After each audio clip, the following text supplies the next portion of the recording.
I drove 6 hours through a blinding snowstorm for Christmas, only to find my childhood home completely abandoned, except for my 82-year-old grandfather sitting alone in the dark. On the kitchen counter sat a sticky note from my parents telling me to feed him and not ruin their Paris vacation by complaining. A moment later, my phone buzzed with a video of my sister-in-law drinking first-class champagne, wearing the $2,000 coat I bought for my mother. I just smiled, dropped my presents in the trash, and prepared to ruin their lives. My name is Sienna, and I am 33 years old. I work as a forensic accountant in Chicago, a job that taught me how to follow the money and uncover the ugliest truths people try to hide. Before I tell you how I dismantled my toxic family, entire existence over the holidays, let me know where you are watching from in the comments.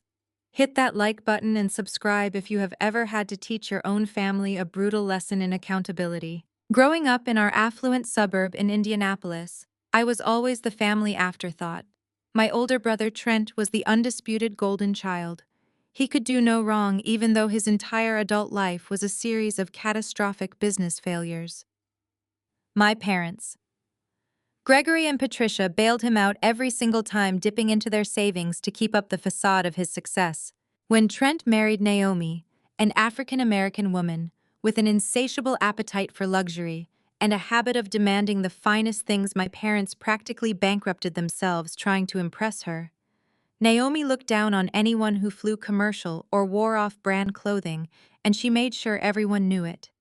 I, on the other hand, was the quiet daughter who moved away, stayed single, focused on my career, and served as the reliable emergency fund whenever my parents claimed they were in trouble. The drive from Chicago to Indianapolis was pure misery.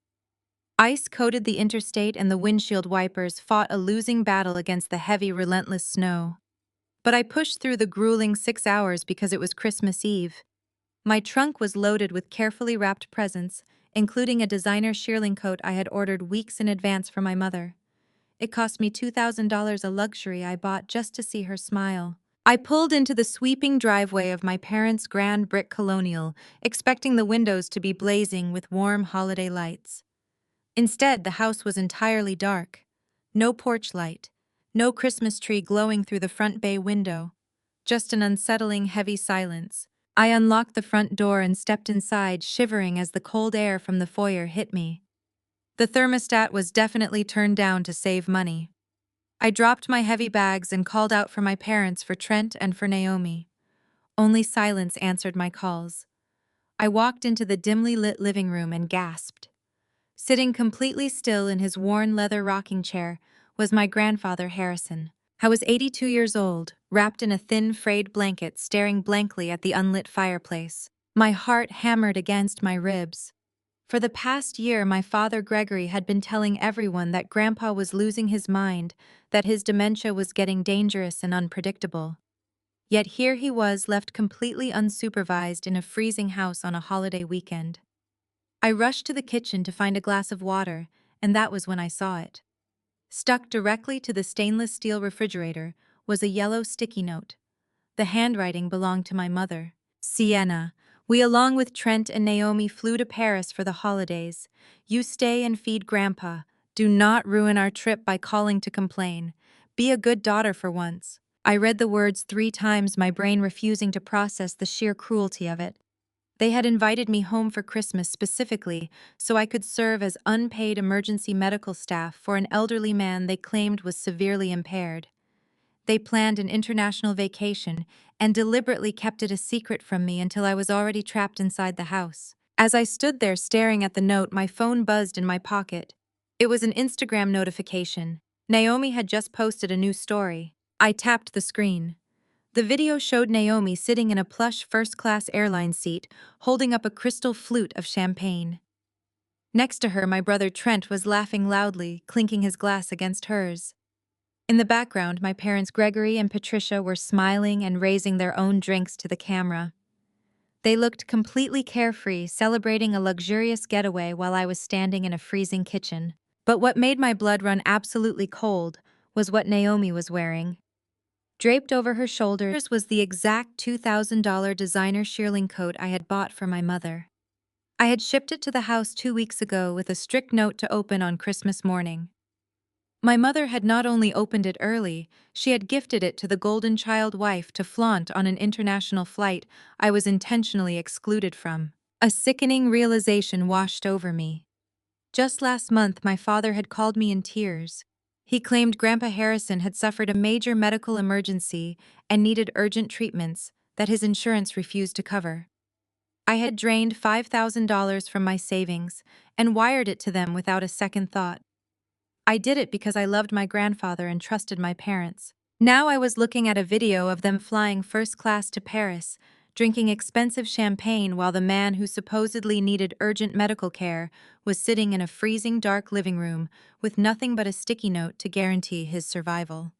They took my money. They took my gift. They left me behind to do their dirty work. I walked back to the front door where my beautifully wrapped presents were stacked. I picked them up, carried them straight to the kitchen, and dropped every single one of them into the garbage can. There would be no tears tonight. No frantic calls begging them for an explanation.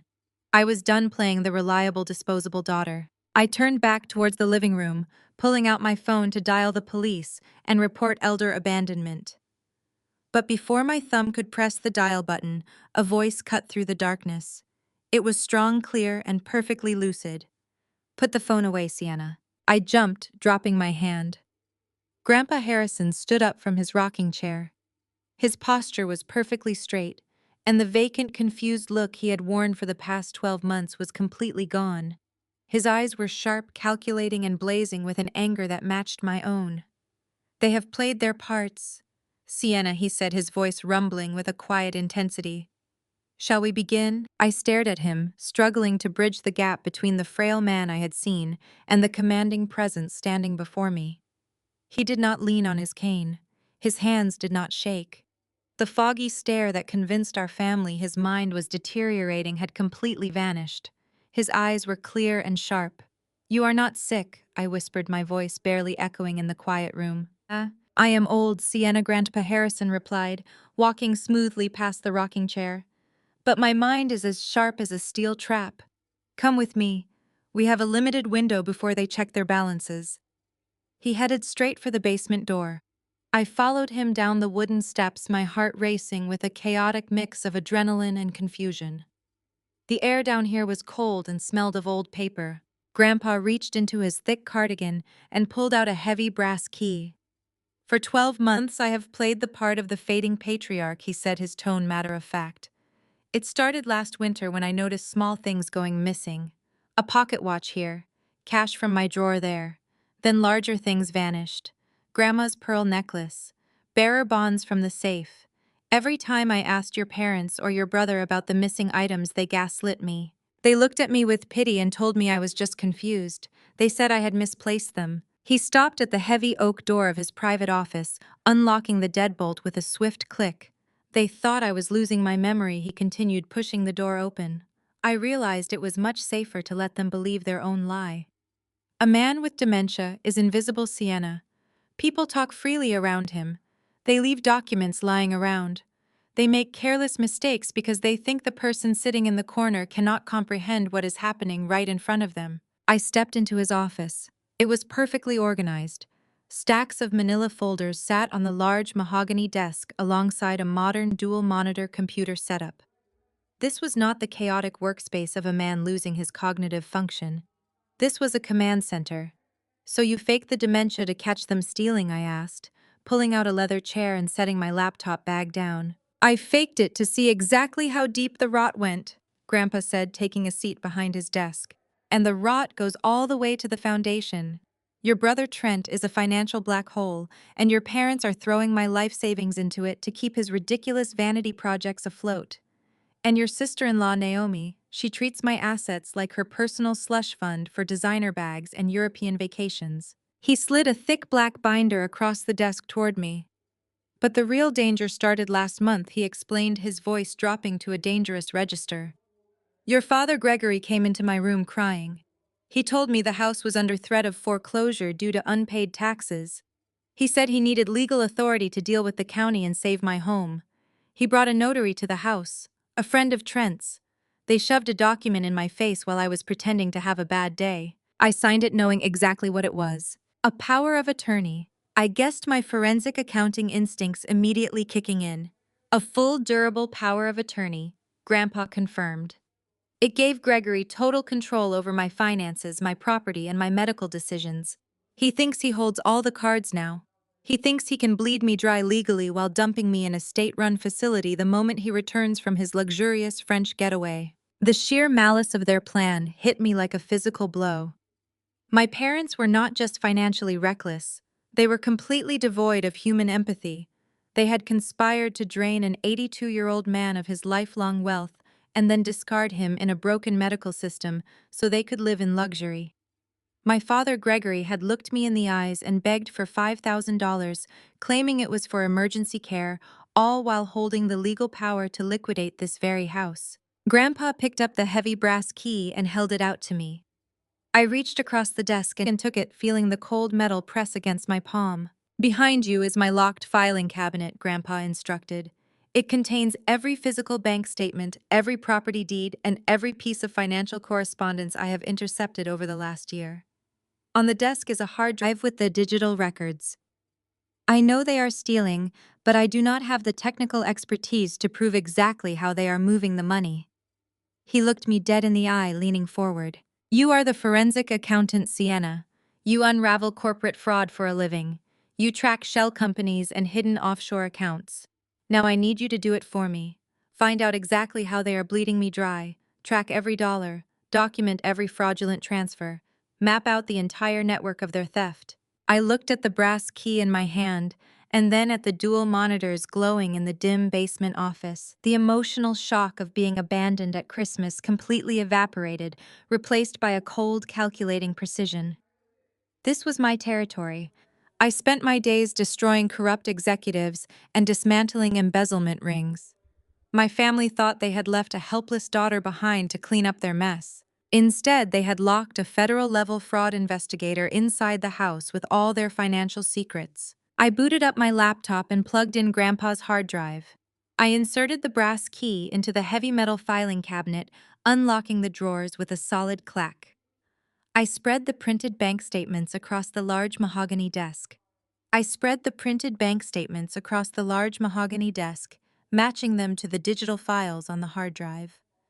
My fingers flew across the keyboard as I logged into the home network. My father, Gregory, was a man who believed he was much smarter than he actually was. He ran a local logistics company that barely broke even, yet he acted like a Wall Street titan. His digital security reflected that arrogant negligence.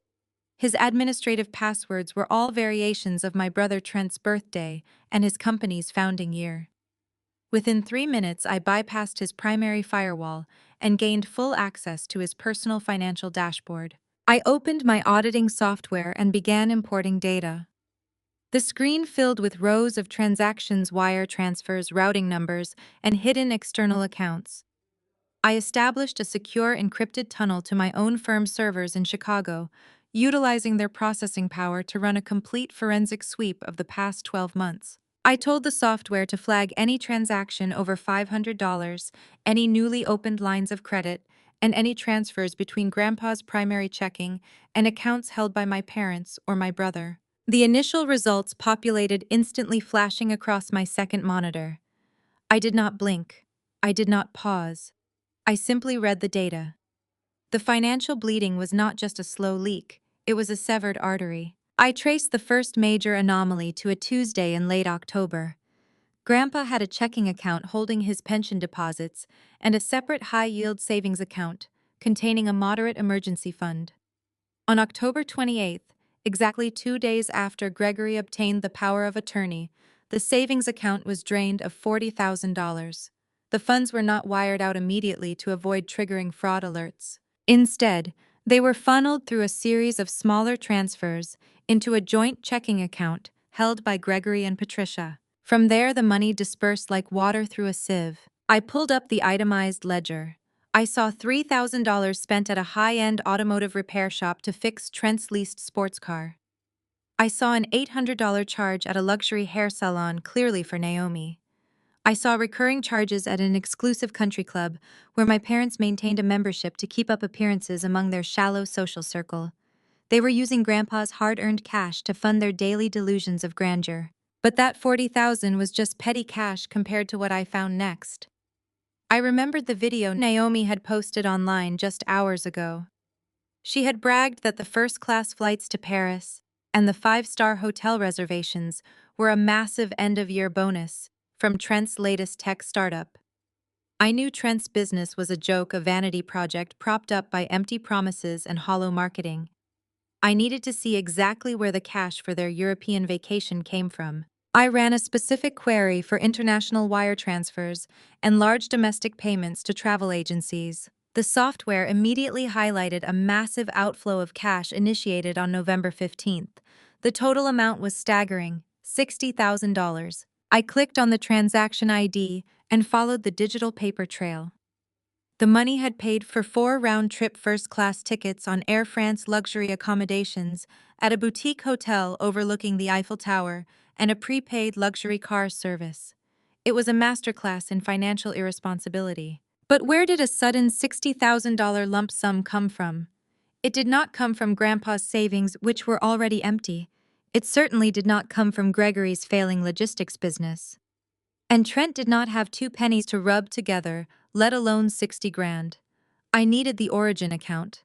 I tracked the routing number backward, past the clearinghouse, past my parents' joint account, and hit a dead end at a newly opened loan portfolio. I cracked my knuckles and ran a deep background search on the loan origination number. The document loaded on my screen and the breath caught in my throat. It was a home equity line of credit, a HELOC. My eyes scanned the legal text. The loan was secured against this exact property, Grandpa's sprawling, beautiful brick colonial house. The house he and my grandmother had paid off in full nearly 20 years ago. The house he intended to leave to his grandchildren. Gregory had used the power of attorney to secretly take out a massive line of credit against Grandpa's home. He had leveraged the very roof over this old man's head to secure liquid cash. And the very first thing he did with that stolen equity was withdraw $60,000 to buy a luxury vacation to Paris. They were flying across the Atlantic, sipping vintage champagne and wearing designer coats, all funded by the literal bricks and mortar of my grandfather's home. They were burning through his equity while plotting to throw him into a state-funded facility the moment they returned. I stared at the HELOC origination documents. The sheer audacity was breathtaking. They had effectively mortgaged an 82-year-old man's life to buy a week of fake prestige in Europe. Grandpa leaned forward, resting his elbows on the mahogany desk. His eyes searched my face. "You found something big," he stated, his voice calm and entirely devoid of panic. I turned the monitor so he could see the screen. "I found the Paris trip," I said, pointing to the highlighted $60,000 transfer. Naomi told the internet Trent paid for it with a bonus. The reality is that Gregory took out a home equity line of credit against this house. They drained $60,000 of your equity to buy those first-class tickets and the penthouse suites. Grandpa stared at those glowing numbers. A muscle feathered in his jaw, but he did not shout. He did not cry. The betrayal was absolute, but he had clearly already mourned the loss of his son. Now he was just looking at the evidence of a crime. "We need to lock it down," Grandpa said quietly. "Can you cut off their access right now?" "Not yet," I replied, tapping a pen against the desk. "The HELOC is bad, but people get away with exploiting power of attorney loopholes all the time. Gregory could claim he took out the loan for your benefit and then misuse the funds. It is a civil nightmare to litigate. If we are going to drop the hammer on them, I need to find a direct, indisputable felony. I need to find something that puts them in handcuffs." I turned back to the monitors. "I am going to tear Trent's business accounts apart," I told him. "If they are bold enough to mortgage your house to go on a vacation, they are bold enough to commit federal fraud to keep Trent's fake company alive." I pulled up the routing numbers associated with Trent's business holding company. The audit was no longer just about tracking stolen funds. It was a hunt for the kill shot. I pulled up the routing numbers associated with Trent's business holding company. The audit was no longer just about tracking stolen funds. It was a hunt for the kill shot. Trent called his company Apex Innovations. It sounded like a Silicon Valley powerhouse ready to disrupt the tech industry. The financial statements I pulled onto my screen painted a picture of a dilapidated lemonade stand. The balance sheets were a catastrophic mess of red ink, unpaid vendor invoices, and massive liabilities. I ran a historical comparison going back 5 years. This was his third startup. The first two had quietly filed for bankruptcy, leaving a trail of unpaid contractors and angry investors. Yet Apex Innovations was somehow still processing payroll and maintaining a lease on a premium downtown office space. I bypassed the superficial ledger and dug straight into the capital injection logs. Trent was not securing venture capital or angel investments. His primary investor was a joint account held by Gregory and Patricia. I pulled up my parents' personal financial history, cross-referencing their tax returns with their active investment portfolios. The realization hit me with a sickening thud. They had absolutely nothing left. Their primary retirement accounts, their mutual funds, their liquid cash reserves had all been systematically liquidated over the past 4 years. Every time Trent failed, my parents cannibalized their own future to revive him. They had drained their life savings to maintain the illusion that their golden boy was a successful entrepreneur. Then my eyes caught a specific closed account, an educational trust fund. My breath hitched in my throat. I clicked on the closure documents and the transaction history. 10 years ago, when I was getting ready for college, my father sat me down in the living room. He looked me in the eyes and told me the stock market crash had wiped out my entire college fund. He told me I had to take out student loans and work 2 jobs if I wanted a degree. He said it built character and independence. The screen showed the exact trajectory of that money, $85,000. It had not been lost to an economic downturn. Gregory had transferred the entire balance into a limited liability company registered to Trent just 3 days before he gave me that speech about building character. Trent had used my tuition money to fund his very first failed tech venture. He bought a luxury company car and rented a penthouse office. He burned through my future in exactly 8 months. The current bleeding was even more pathetic. I looked at the recent outgoing expenses from Apex Innovations. The money Gregory and Patricia were currently stealing from Grandpa was being classified as business operating costs to avoid suspicion. I clicked on the vendor identification numbers to reveal the actual payees. $3,000 a month to the Oak Ridge Country Club. $5,000 a month to a luxury auto leasing group for a Mercedes SUV. Countless transactions at high-end boutiques, exclusive spas, and fine dining restaurants, all listed under the category of client entertainment and marketing. Naomi was not just living large on stolen equity. She was laundering it through a fake business to dodge taxes. I pushed the leather chair back from the desk. The sheer scale of their financial delusion was staggering. I looked over at Grandpa. I was watching the data scroll across my second monitor, his hands folded neatly in his lap. "They are completely broke," I told him, my voice devoid of any sympathy. "Your son and your daughter-in-law liquidated their entire retirement. They gave every single cent to Trent. And when they ran out of their own money, they started stealing yours to keep the charade alive." Grandpa let out a harsh, humorless laugh. He leaned back in his chair, staring at the glaring red numbers on the screen. "They called you the disappointment," he said, his eyes locking onto mine. "Every Thanksgiving, every Christmas dinner, they sat at my table and talked about how Trent was an entrepreneur on the verge of a massive breakthrough. They spoke about you with pity. They told the extended family you were struggling in Chicago because you refused to accept their guidance."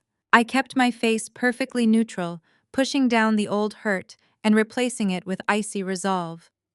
"They told me my college fund evaporated," I said evenly. "They made me take out $80,000 in loans while they handed my tuition to Trent to buy a leased Porsche. And look at where it got them," Grandpa said, shaking his head. "The golden boy is a parasite draining them dry. His wife is a leech feeding on the scraps of stolen money. And the daughter they cast aside, the one they thought they could manipulate and belittle, is sitting in my basement holding the absolute power to dismantle their entire fraudulent existence." He leaned forward, placing his hands flat on the mahogany desk. "You built a real-life Sienna. You earned every dollar in your bank account. You tracked down corporate criminals for a living. They threw you away because they could not control you. And now they are relying on the illusion of my dementia to fund their fake prestige." I turned back to the glowing monitors. The emotional sting of the stolen college fund faded, quickly replaced by a sharp clinical focus. I was not a wounded teenager anymore. I was a professional operating in my element. Every fraudulent transfer I documented was another nail in their coffin. Every fake marketing expense Naomi charged was another piece of leverage we could use to destroy them. They have zero liquid assets, I said, highlighting the final ledger. That means their entire life is currently balanced on the stolen credit cards they took to Paris. If those cards stop working, they have no safety net. They cannot buy a flight home. They cannot pay their hotel bill. They will be stranded in Europe with nothing. Grandpa smiled. It was a cold, calculating expression that mirrored exactly how I felt. Then we need to make sure they do not have a safety net to fall back on. We need to find the specific mechanism they use to secure that loan. There is always a fatal mistake when desperate people forge financial documents. I nodded, my fingers hovering over the keyboard, ready to dive into Gregory's encrypted folders. The hunt was accelerating. I was tracing the digital footprints of people who believed they were untouchable simply because they shared my bloodline. They had treated me like an inconvenience for 33 years. They had sacrificed my future to fund their golden child. Now they were about to face the absolute devastation of locking the family disappointment in a room with their darkest secrets. The harsh vibration of my cell phone against the solid mahogany desk shattered the quiet hum of the basement office. I pulled my gaze away from the glaring red numbers on the monitor and picked up the device. The screen lit up with a notification from the family group chat. My mother had named the chat Family First a few years ago, a title that felt like a sick joke right now. I opened the message. It was a text from Patricia sent directly from her five-star suite in Paris. "Make sure you bathe." Grandpa, she wrote, her tone bleeding through the digital text. "It is your duty as a single woman with no kids to take on this burden. Stop being selfish and do something useful for this family for once. We work hard to provide for everyone, and you need to pull your weight while we get some well-deserved rest." A second bubble popped up immediately after. It was from Trent, echoing his golden boy entitlement. "Do not just sit around watching television, Sienna. Make sure you keep the thermostat turned down to 58 degrees. We have a lot of overhead expenses right now, and we cannot afford high utility bills. You know how tight things are." I stared at the screen. The sheer audacity of their words felt heavy and suffocating. They were lecturing me about financial responsibility and household expenses while actively draining my grandfather's home equity to fund their Parisian getaway. They weaponized my single status, my lack of children, and my independence, using them as justifications to treat me like unpaid domestic labor. To them, my life had no value unless it was serving their needs. Another notification pinged. Naomi sent a photo to the group. The image showed a lavish spread of caviar and truffles on a silver platter overlooking the illuminated Eiffel Tower.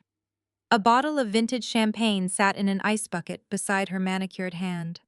Her caption read, "Paris is absolutely freezing, but this heated terrace makes it bearable. Wishing everyone a fabulous holiday." Grandpa Harrison leaned over my shoulder, his sharp eyes scanning the messages on the glass screen. He let out a low, steady breath. "They truly believe they are untouchable," he said softly. "They think they have constructed the perfect crime, leaving the useless daughter to care for the mindless old man while they spend my life savings on caviar." 5 years ago, reading those messages would have broken me. I would have drafted a long, emotional paragraph defending my choices, begging for their respect, explaining how hard I worked. I would have cried in the dark, feeling entirely unlovable and inadequate. But the woman reading these texts today was a seasoned federal-level forensic accountant. I did not feel an ounce of sadness. I only felt a cold, mechanical precision taking over my mind. I was looking at targets, not family members. I tapped the reply field. I did not write a paragraph. I did not show any emotion. I kept my response brief, sharp, and completely devoid of the panic they expected. "No worries, Mom." I typed, my thumbs moving swiftly across the glass. "I am taking care of him very thoroughly." I hit send. Then I immediately opened my phone settings and navigated to the location sharing features. My parents had always insisted we share our GPS locations for safety reasons, though they really only used it to monitor my movements and criticize my choices. With a single tap, I disabled my location sharing. I revoked their access to my coordinates, my read receipts, and my online status. I turned myself into a digital ghost. Grandpa watched me lock down my device. "You are cutting their visibility." He noted, his voice laced with approval. "I am cutting their oxygen," I replied, tossing the phone face down onto the desk. "If they want to play games from a luxury suite in France, they are going to do it blind." Now let us see exactly how Naomi affords that lifestyle. I turned back to the dual monitors. The group chat photo Naomi just sent had given me an idea. In the corner of her image, resting next to the champagne bucket, was a familiar-looking leather handbag. It was a limited edition designer piece that cost roughly $12,000. Naomi did not have a job. Trent's business was completely broke. My parents had liquidated their retirement. The $60,000 home equity line of credit paid for the flights and the hotel, but it did not explain the sudden influx of high-end designer goods Naomi had been flaunting on social media for the past 6 months. If the money for her luxury accessories was not coming from the bank accounts, it had to be coming from somewhere else. I minimized the banking software and opened a new terminal window. I accessed the network router logs. My father Gregory was incredibly lazy with his digital security, meaning all of their personal devices automatically backed up to a shared cloud drive attached to the home network. I ran a script to isolate the backup files associated with Naomi's smartphone. The progress bar flashed rapidly as gigabytes of data downloaded directly to my secure server. I was not looking for bank statements anymore. I was looking for alternative revenue streams. Desperate people with expensive tastes always leave a trail. Grandpa tapped his finger against the mahogany desk, his mind working just as fast as mine. "You think she is fencing things?" he asked, his eyes narrowing. "You think the cash for those bags came from outside the banking system?" "I think Naomi is a parasite with a shopping addiction," I answered, pulling up the first folder of downloaded images. "And parasites do not care where the blood comes from as long as they get to feed." The folder contained thousands of photos, screenshots, and digital receipts synced directly from her phone. I bypassed the selfies and vacation planning documents, navigating straight to her email archives and hidden photo albums. I initiated a keyword search across her synced data, looking for specific terms related to appraisals, auctions, and secondary markets. The search results populated a few moments later. A list of digital receipts and email confirmations appeared on my screen. I clicked the top file. It was a digital receipt from an elite high-end pawnbroker located 3 towns over. The receipt was dated from mid-October, just weeks before Gregory forced you to sign that power of attorney. I opened the attached photograph and felt a surge of absolute disgust. It was an appraisal document for a vintage platinum Rolex and a diamond brooch. Grandpa stood up straight, his breath catching sharply. He stared at the screen, his hands clenching into tight fists. "That is your grandmother's watch," he said, his voice suddenly trembling with a rage that had nothing to do with money and everything to do with heartbreak. "And the brooch. I gave her that brooch on our 40th wedding anniversary." I looked at the digital payout listed on the pawnbroker's receipt. Naomi had sold the priceless family heirlooms for a fraction of their actual value, pocketing $18,000 in untraceable cash. She had literally stolen the memories of a dead woman to buy designer handbags. The puzzle pieces locked together with brutal clarity. The abandonment, the gaslighting, the theft. It was all escalating into a highly coordinated criminal enterprise. I looked at the dark basement walls and back to the glowing screens. The time for auditing was over. It was time to prepare the execution. The time for auditing was over. It was time to prepare the execution. I turned back to the glowing screens, my hands hovering over the keyboard. The air in the basement felt colder now, thick with the weight of my sister-in-law's despicable greed. $18,000 in untraceable cash from a single pawnshop visit was just the tip of the iceberg. Grandpa stepped closer to the monitors, his eyes scanning the digital receipt I had pulled from Naomi's cloud storage. His jaw clenched tight as he read the description of the items she had sold. He began to list off other valuables he had not seen in months. His father's Silver War medals from the Second World War, a collection of rare gold coins kept in the upstairs wall safe, a set of antique sterling silver flatware that had been in the family for 3 generations. Every time he had asked Patricia or Gregory about these items, they had patted his hand and told him his memory was failing again. I ran a macro script through Naomi's deleted emails, instructing my forensic software to recover trashed PDF files and hidden communication logs. The search results cascaded down the screen in real time. Naomi had not just pawned a single vintage watch. She had engaged in a highly systematic and ruthless liquidation of my grandfather's tangible assets. I found correspondence with a private estate buyer based in Chicago. She had sold the rare gold coins for $25,000 in cash, claiming she had inherited them from her own grandmother. I found auction house consignment forms for the silver flatware and the war medals. Every single transaction was meticulously documented in her hidden cloud drive because Naomi was arrogant enough to believe she would never be caught. She thought she was untouchable because the only witness was an 82-year-old man everyone believed was losing his mind. This is a coordinated fencing operation. I told Grandpa, capturing screenshots and dropping them into a secure encrypted folder on my remote server. Naomi is physically removing your assets from the house, converting them to cash, and using that cash to fund her country club lifestyle while avoiding IRS scrutiny. She leaves no digital footprint on your primary bank accounts, making it look like you simply misplaced the items. Grandpa closed his eyes for a brief moment. When he opened them, the sadness was entirely gone, replaced by a hardened resolve. They treated me like a senile fool while robbing me blind in my own home, he said, his voice steady and cold. They smiled at me over dinner while wearing the cash they stole from my dead wife's jewelry box. It is much worse than just a simple robbery, I explained, swiveling my leather chair to face him fully. I deal with corporate fraud every single day, but the legal framework for what they are doing to you is crystal clear. What Gregory, Patricia, Trent, and Naomi are doing falls directly under elder financial abuse. In this state, exploiting a vulnerable adult for financial gain over a certain monetary threshold is not a misdemeanor. It is a Class B felony. I opened a new master file on my desktop, naming it Exhibit A.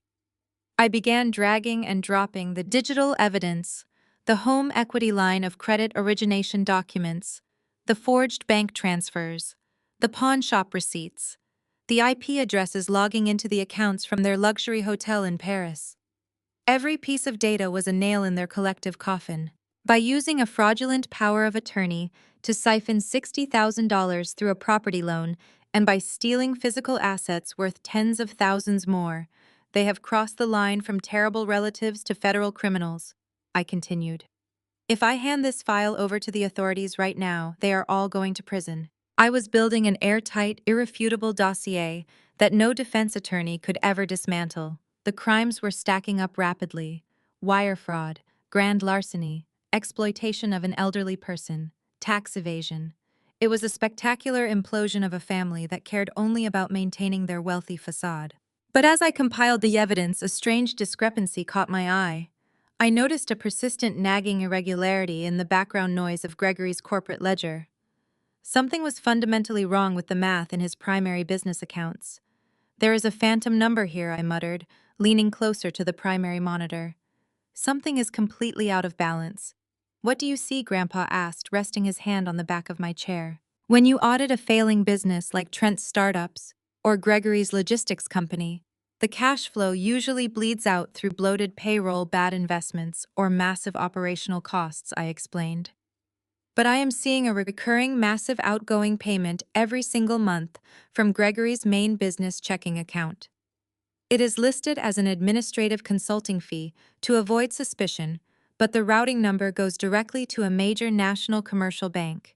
They are servicing a debt, a truly massive debt. I pulled up the commercial banking records and cross-referenced them with the National Registry. Gregory's logistics company did not have the collateral to secure a major commercial loan. Trent's personal credit was completely destroyed from his previous bankruptcies. My parents had already liquidated their retirement accounts. Yet somehow, they were making a monthly minimum payment on a colossal principal amount. Desperate people do not just secure massive commercial loans out of thin air, I said, my heart rate beginning to pick up. Banks do not hand out hundreds of thousands of dollars to failing businesses without a rock-solid guarantee. They need a guarantor. They need an anchor. They need someone with a pristine credit score, a high net worth, and a flawless financial history to co-sign the agreement. A terrifying chill washed over my entire body. I fit that exact description perfectly. I had spent the last decade building a bulletproof financial profile in Chicago. My credit score was immaculate. My forensic accounting firm was highly profitable. My personal assets were completely unencumbered. I was the perfect financial anchor. Grandpa, I said, my voice dropping to a dangerous whisper. The theft of your house and the stolen heirlooms are horrific. But I think they used that stolen money to keep themselves afloat while hiding something much, much worse. I looked at the encrypted folder on Gregory's desktop, the one hidden behind a dual authentication firewall. The crimes were stacking, and the felony counts were mounting. But the darkest, most destructive secret of all was waiting just behind that digital wall. The absolute worst was truly yet to come. I stared at that encrypted folder on Gregory's desktop. Breaking a dual authentication firewall without triggering a system lockdown requires patience and highly specific software tools. Luckily, my entire career was built on dismantling digital vaults created by arrogant men trying to hide their dirty money. I bypassed the standard login screen, routing a decryption sequence through my Chicago servers. It took exactly 4 minutes and 20 seconds for the firewall to collapse. The folder snapped open, revealing a single PDF document. The file was simply labeled Apex Commercial Capital Agreement. I clicked the file. The document loaded on my high-resolution monitor, spanning over 40 pages of dense legal jargon. I did not need to read the boilerplate text. I scrolled straight to the loan origination summary. It was a massive commercial business loan approved 10 months ago. The principal amount glared back at me in stark black and white. $400,000. Trent's fake tech startup, Apex Innovations, had secured nearly $500,000 from a Tier 1 national bank. It made absolutely no sense. I had just analyzed Trent's financial statements. His business was a black hole of debt and liabilities. No underwriter in the country would approve a loan of this magnitude for a company with zero collateral and a documented history of bankruptcies, unless they had an ironclad guarantor. I dragged the scroll bar down to the final page of the document. The guarantor signature line. My blood turned to absolute ice in my veins. The room suddenly felt entirely devoid of oxygen.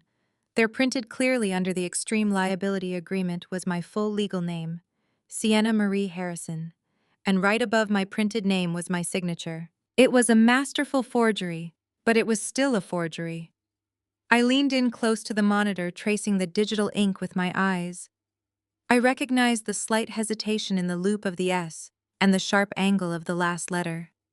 Gregory had taken an old tax document I had signed for him 5 years ago, scanned it in high resolution, and used a digital overlay program to trace my signature directly onto the commercial loan agreement. My own father and my golden child brother had conspired to commit massive identity theft. They had legally bound me to a $400,000 sinking ship without my knowledge or consent. Grandpa saw the color drain from my face. He stepped closer, leaning over my shoulder to read the screen. "What is it, Sienna?" he asked, his voice tight with concern. "What did they do?" "They signed my life away," I whispered, my voice entirely devoid of any emotion. I pointed to the glowing screen. Trent secured a $400,000 commercial loan for his failing business. But Trent does not have the credit to qualify. So Gregory and Trent forged my signature. They made me the sole guarantor of this massive debt. Grandpa stared at my forged signature, his breathing turning ragged. "What does that mean for you?" he asked. "It means I am the anchor," I explained, standing up and pacing the length of the basement office. "Trent's business is currently collapsing. The moment he defaults on this loan, the bank will not go after him. They will come straight for me. They will seize my personal bank accounts. They will place a lien on my Chicago apartment. They will absolutely destroy my immaculate credit score." But the financial ruin was not even the worst part. I turned back to Grandpa, my hands shaking with a fury so cold it burned. "I am a licensed, certified public accountant and a federal forensic auditor." I continued, my voice rising in the quiet room. My entire career relies on my strict financial integrity. If a massive defaulted commercial loan shows up on my record attached to my name, my licenses will be suspended immediately. My firm will fire me. The federal agencies I contract with will flag me as a severe security risk.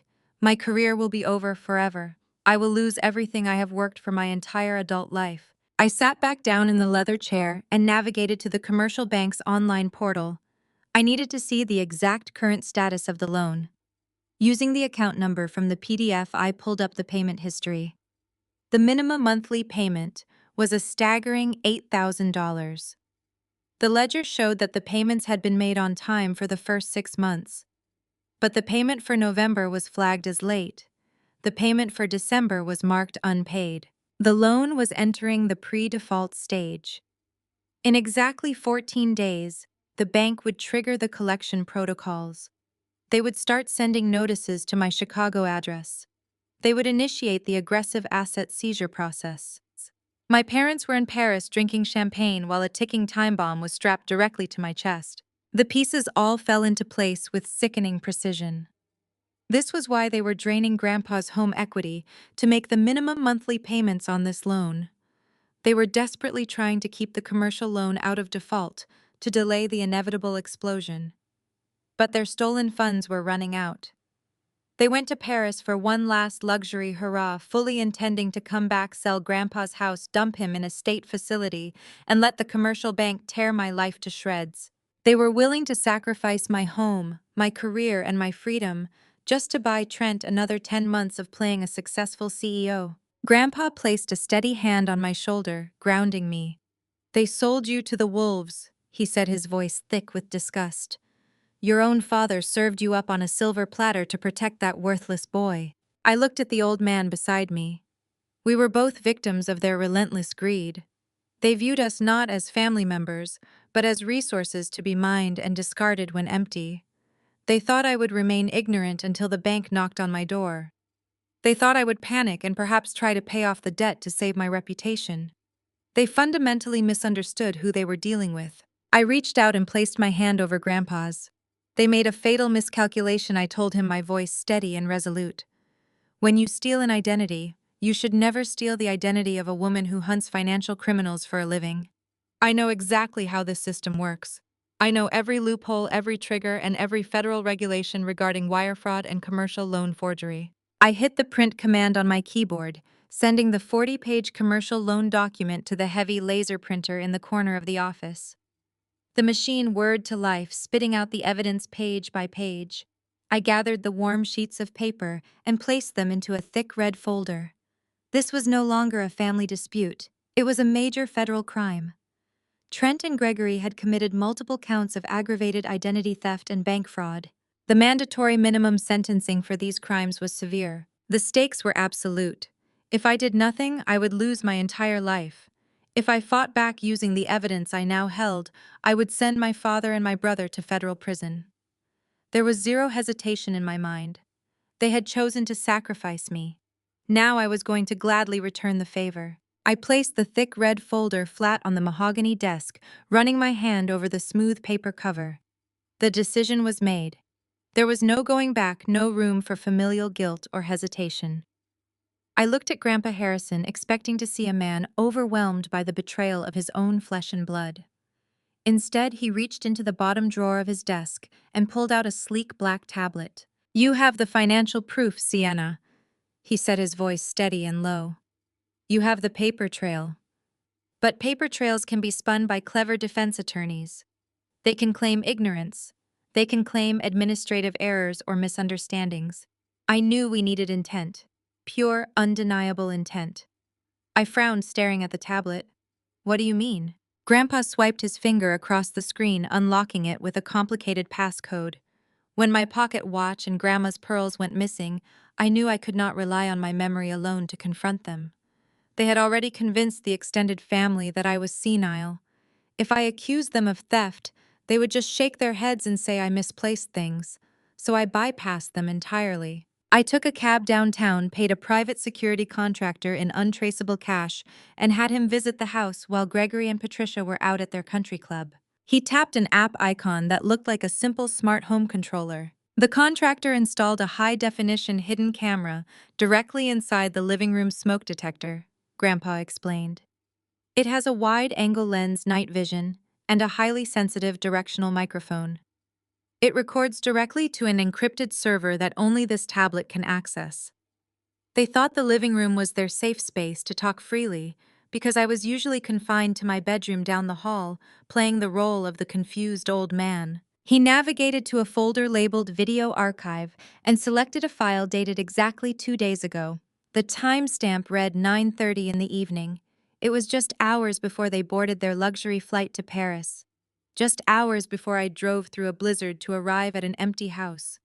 "Watch this," Grandpa instructed, pressing the play button and pushing the tablet across the desk toward me. The screen illuminated, showing a crystal clear feed of the main living room. The visual quality was flawless. I could see the blazing fireplace, the expensive leather furniture, and the half-empty bottles of premium wine resting on the coffee table. Sitting around the fire were my parents, Gregory and Patricia, alongside Trent and Naomi. They looked relaxed, entirely comfortable in a house they were actively plotting to steal. Naomi was swirling red wine in her glass, her face twisted into a scowl of deep dissatisfaction. "I absolutely hate spending time in this house," she complained, her voice perfectly captured by the hidden microphone. "It smells like mothballs and old people. The furniture is depressing. I do not understand why we have to keep coming over here." Trent draped his arm over the back of the sofa, nodding in agreement.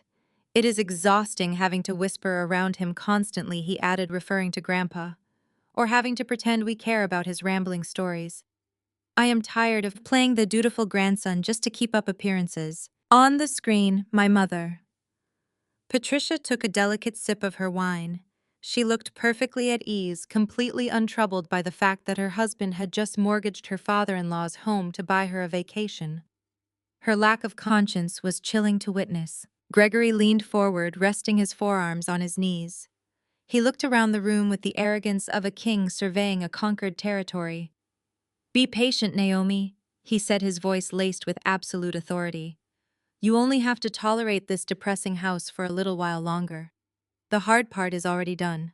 We secured the funding for the trip and we bought Trent the runway he needs." Naomi rolled her eyes dramatically, setting her wine glass down with a sharp clack. "But what happens when we get back from Paris?" she demanded. "Trent's business is still drowning. The commercial loan is going to crash. I am not giving up my lifestyle just because his company cannot generate a profit." Gregory chuckled, a cold, calculated sound that made the hair on my arms stand up. I watched the screen, utterly mesmerized by the sheer villainy of my own father. "When we get back from Paris, we trigger the final phase," Gregory stated calmly. "We are not paying another dime into Trent's business. We let it default. We let the commercial bank tear it apart." Patricia leaned in, her eyes gleaming with anticipation. "And what about the old man?" she asked, her voice entirely devoid of any warmth. "As soon as the plane lands, we are putting the old man in a state-run Medicaid facility," Gregory assured her. "I have the power of attorney. I have full medical and legal control. I will tell the county his dementia has become violent and unmanageable. They will lock him in a ward and throw away the key. Once he is out of the way, I am putting this house on the market immediately.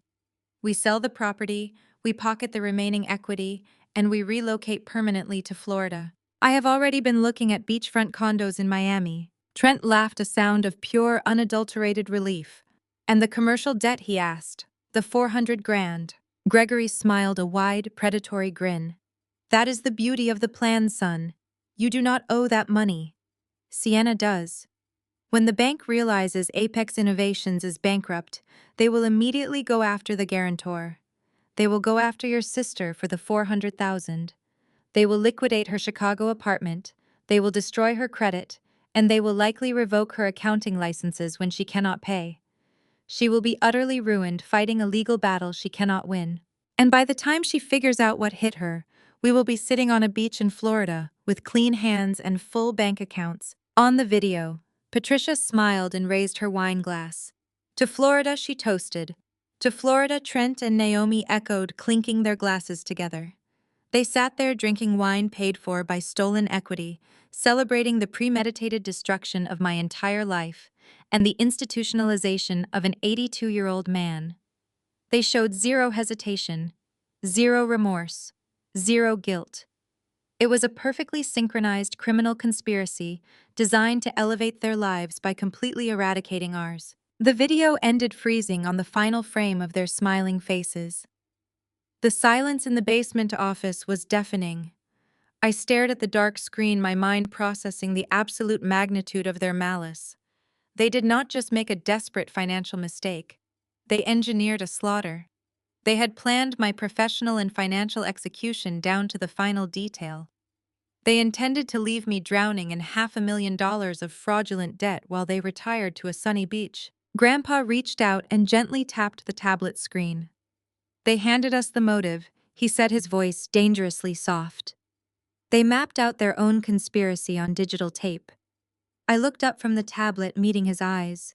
The cold precision inside me hardened into something unbreakable.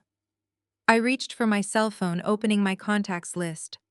I scrolled past the useless family numbers and found the contact information for the most ruthless, high-powered attorney I knew in Chicago. "What are you doing?" Grandpa asked, watching my face closely. "I am calling Mitchell," I replied, pressing the call button and lifting the phone to my ear. "They want to play a game of federal wire fraud and illegal asset seizure. We are going to show them how the professionals play." The line rang once, twice. As I waited for the connection to establish, my eyes drifted back to the frozen frame on the tablet screen. My mother, Patricia, was captured in mid-laugh. Her head was thrown back, her eyes crinkled with genuine amusement at the prospect of my entire life being destroyed. I stared at her face and waited for the familiar ache of rejection to settle into my chest. I waited for the childhood instinct to ask why I was never good enough to rise up and choke me. It never came. Instead, I felt something completely different. I felt the absolute finality of emotional death. Any lingering attachment I had to the woman on that screen vaporized in an instant. For 33 years, I had operated under the delusion that beneath their harsh criticism and relentless favoritism, my parents possessed some baseline level of unconditional love for me. I had rationalized their behavior, believing they were simply flawed people who did not know how to express affection equally. I had wired them, money shipped them gifts, and driven through blizzards because I thought we were bound by the sacred ties of family. The video stripped away that delusion forever. They did not view me as a daughter. I was a utility. I was a backup generator they kept in the dark until the golden child blew a fuse. And when I was no longer useful to them, they were perfectly willing to toss me into a legal and financial wood chipper to cover their tracks. Seeing my mother smile at the thought of me losing my accounting licenses and my apartment was the most liberating moment of my life. The toxic umbilical cord was permanently severed. I owed them absolutely nothing. They were no longer my parents or my brother. They were just targets in a federal fraud investigation. Mitchell picked up on the third ring. His voice was sharp and alert despite the holiday hour. "Sienna," he said, his tone entirely professional. "I hope you are not calling to tell me the deposition for the corporate embezzlement case got moved up." No, I replied, keeping my voice perfectly level. "I am calling because I need you at my grandfather's house in Indianapolis immediately." Mitchell paused. He was a ruthless, high-powered attorney who specialized in complex real estate litigation and financial fraud. We had worked together on multiple federal cases dismantling corrupt executives and untangling offshore money laundering schemes. He was a shark in a tailored suit, and he knew I never called him outside of business hours unless the sky was falling. "Indianapolis," he asked, the sound of a chair scraping against a floor echoing through the receiver. "Sienna, it is Christmas Eve. What exactly is going on?" I looked at Grandpa Harrison, who was watching me with silent approval. "Mitchell, I have an open and shut case of federal wire fraud, aggravated identity theft, and elder financial abuse," I stated clearly. "The perpetrators are currently flying first class to Paris. I need you here in an hour to lock down the assets before they land." The line went dead silent for 2 seconds. When Mitchell spoke again, all traces of holiday fatigue had vanished from his voice. He was in full predator mode. Give me the bullet points, he commanded. My father used a fraudulently obtained power of attorney to open a $60,000 home equity line of credit against my grandfather's fully paid off estate, I explained, rattling off the facts with clinical precision. He and my brother then used those funds to purchase international flights and luxury hotel suites. Furthermore, they forged my signature on a $400,000 commercial loan agreement to prop up a failing tech startup. The business is preparing to default, and they intend to let the bank seize my personal assets. To wrap it all up nicely, they plan to force my grandfather into a state-run Medicaid facility upon their return so they can sell this house and flee to Florida. I heard the rapid clicking of a keyboard on Mitchell's end of the line. He was already pulling up property records. Sienna, please tell me you have the paper trail to back this up, he said, his voice practically humming with aggressive energy. I am sitting at a desk with the original 4 commercial loan documents, the fraudulent HELOC origination papers, and complete digital forensics, tracking the stolen money across 3 different banking institutions, I confirmed. I also have high-definition hidden camera footage of them explicitly detailing the entire criminal conspiracy while drinking wine in this exact living room. They literally recorded their own confession. Excellent, Mitchell said, the satisfaction evident in his sharp tone. Who holds the original deed to the house? My grandfather, I replied.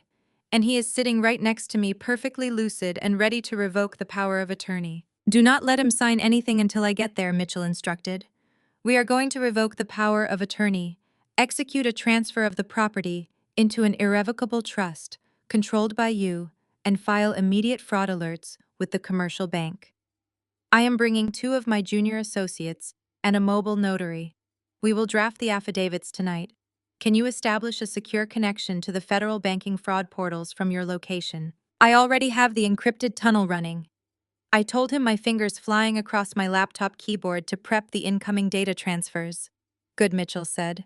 Text me the address. I am leaving my house right now. We are going to freeze their accounts, drop a federal anvil on their heads, and make sure they do not have a single dime to their names by the time the sun comes up. I hung up the phone and placed it gently on the mahogany desk. The emotional weight of the betrayal was gone, entirely replaced by the cold, calculating mechanics of justice. I looked at the dual monitors displaying the fraudulent bank transfers and the forged signatures that were supposed to destroy my life. Instead of ruining me, my family had handed me the exact weapon I needed to eradicate them. He is on his way, I told Grandpa, turning my leather chair to face him. We have less than an hour to prepare the final evidence files. Grandpa stood up, smoothing the front of his thick cardigan. His eyes gleamed with a formidable intensity. Let them enjoy their flight, Sienna. It will be the last luxurious thing they ever experience. I nodded, pulling a fresh stack of printer paper toward me. The trap was set and the jaws were about to snap shut. Exactly 52 minutes later, a black SUV pulled into the snowy driveway. I watched through the basement window as Mitchell stepped out, flanked by 2 junior associates carrying heavy briefcases. A woman carrying a notary stamp bag followed closely behind them. They moved with a synchronized urgency, cutting through the freezing wind and stepping into the foyer before I even reached the top of the stairs.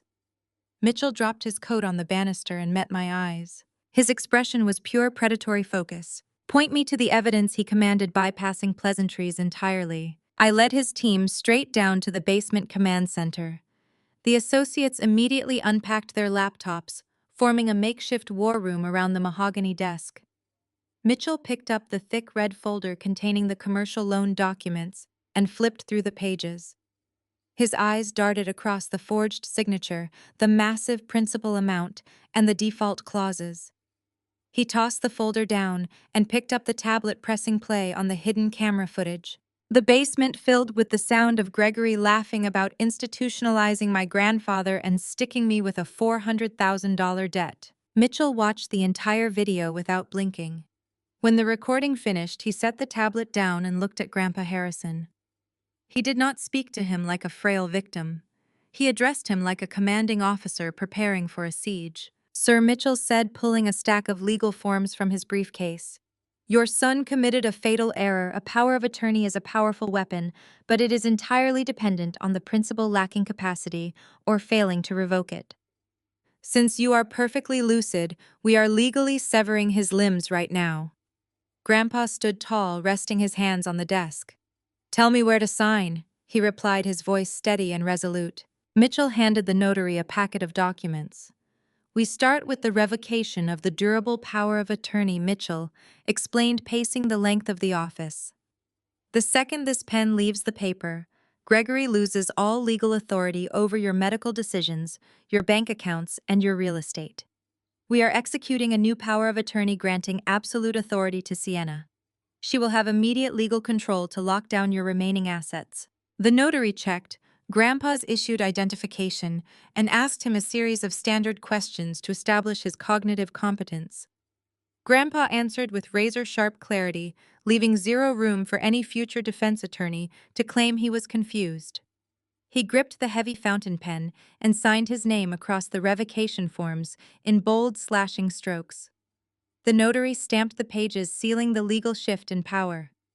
In less than 5 minutes, Gregory was completely stripped of his authority. Now we build the fortress, Mitchell continued, sliding a second stack of documents across the desk. Your son took out a fraudulent home equity line of credit against this property. He thinks he can force a sale when he returns from Paris to pay off his debts and fund his move to Florida. We are removing the house from the board entirely. Mitchell turned to me, his eyes flashing with tactical brilliance. Sienna, we are executing an immediate quitclaim deed and transferring this property into an irrevocable trust. You will be the sole trustee. The moment this is filed, the house legally belongs to the trust. Gregory cannot sell it. Patricia cannot leverage it. Naomi cannot touch a single brick of it. When they try to execute their master plan, they will find out they are trying to sell a house they have absolutely no legal right to access. Grandpa did not hesitate. He signed the trust documents, transferring his lifelong home into my complete control. The notary stamped the final page and Mitchell handed me the master file. The property was safe. The financial bleeding was officially cauterized. But defense is only half the battle, Mitchell stated, leaning over the desk to review the digital forensics I had compiled. Now we load the weapons. Sienna, you have the commercial banking logs showing the fraudulent commercial loan. I need your formal affidavit stating you did not sign as a guarantor. I sat down at the keyboard and typed out a sworn statement detailing the discovery of the forged commercial loan documents. I cited the specific dates, the fraudulent digital overlays, and the exact financial risk they had illegally forced upon me. I printed the affidavit, signed it under oath, and handed it to the notary. One of Mitchell's junior associates looked up from his screen. I have drafted the criminal referral packets for the federal authorities, he announced. Wire fraud across international lines makes this an automatic FBI jurisdiction. The elder financial abuse and grand larceny will fall to the local police department. We have the bank routing numbers tracking the stolen $60,000 straight to Paris. Print them all, Mitchell ordered. We are sending the federal complaint to the FBI field office first thing tomorrow morning. The local police department will receive the elder abuse package simultaneously. Gregory and Trent just handed us a perfectly wrapped federal indictment. They committed interstate wire fraud by transferring stolen equity to foreign accounts. That carries a 20-year maximum sentence per count. I watched the printer spit out the criminal referrals. Each page represented another layer of the trap snapping shut around my family. They had spent years treating me like a disposable asset, completely underestimating my intelligence and my resolve. They thought they could leave me in the dark to clean up their mess, while they sipped champagne on stolen money. We need to secure the bank accounts immediately, I told Mitchell, gathering the freshly printed affidavits. I am not waiting for the FBI to officially process the complaint. If I use my new power of attorney to contact the bank fraud department right now, I can freeze every account tied to Gregory and Trent permanently today. I handed Mitchell my encrypted mobile phone. Make the call, he said. I will verify your legal standing as your retained counsel the moment they try to stonewall you. I dialed the emergency fraud hotline for the National Commercial Bank. The automated system tried to route me to a standard customer service queue, but I bypassed it by entering my federal auditor identification code. The line clicked and transferred me directly to the Executive Fraud Division. A senior investigator answered immediately. My name is Sienna Harrison. I stated, my voice echoing off the concrete walls of the basement office. I am a licensed forensic accountant and the legally appointed trustee and power of attorney for my grandfather.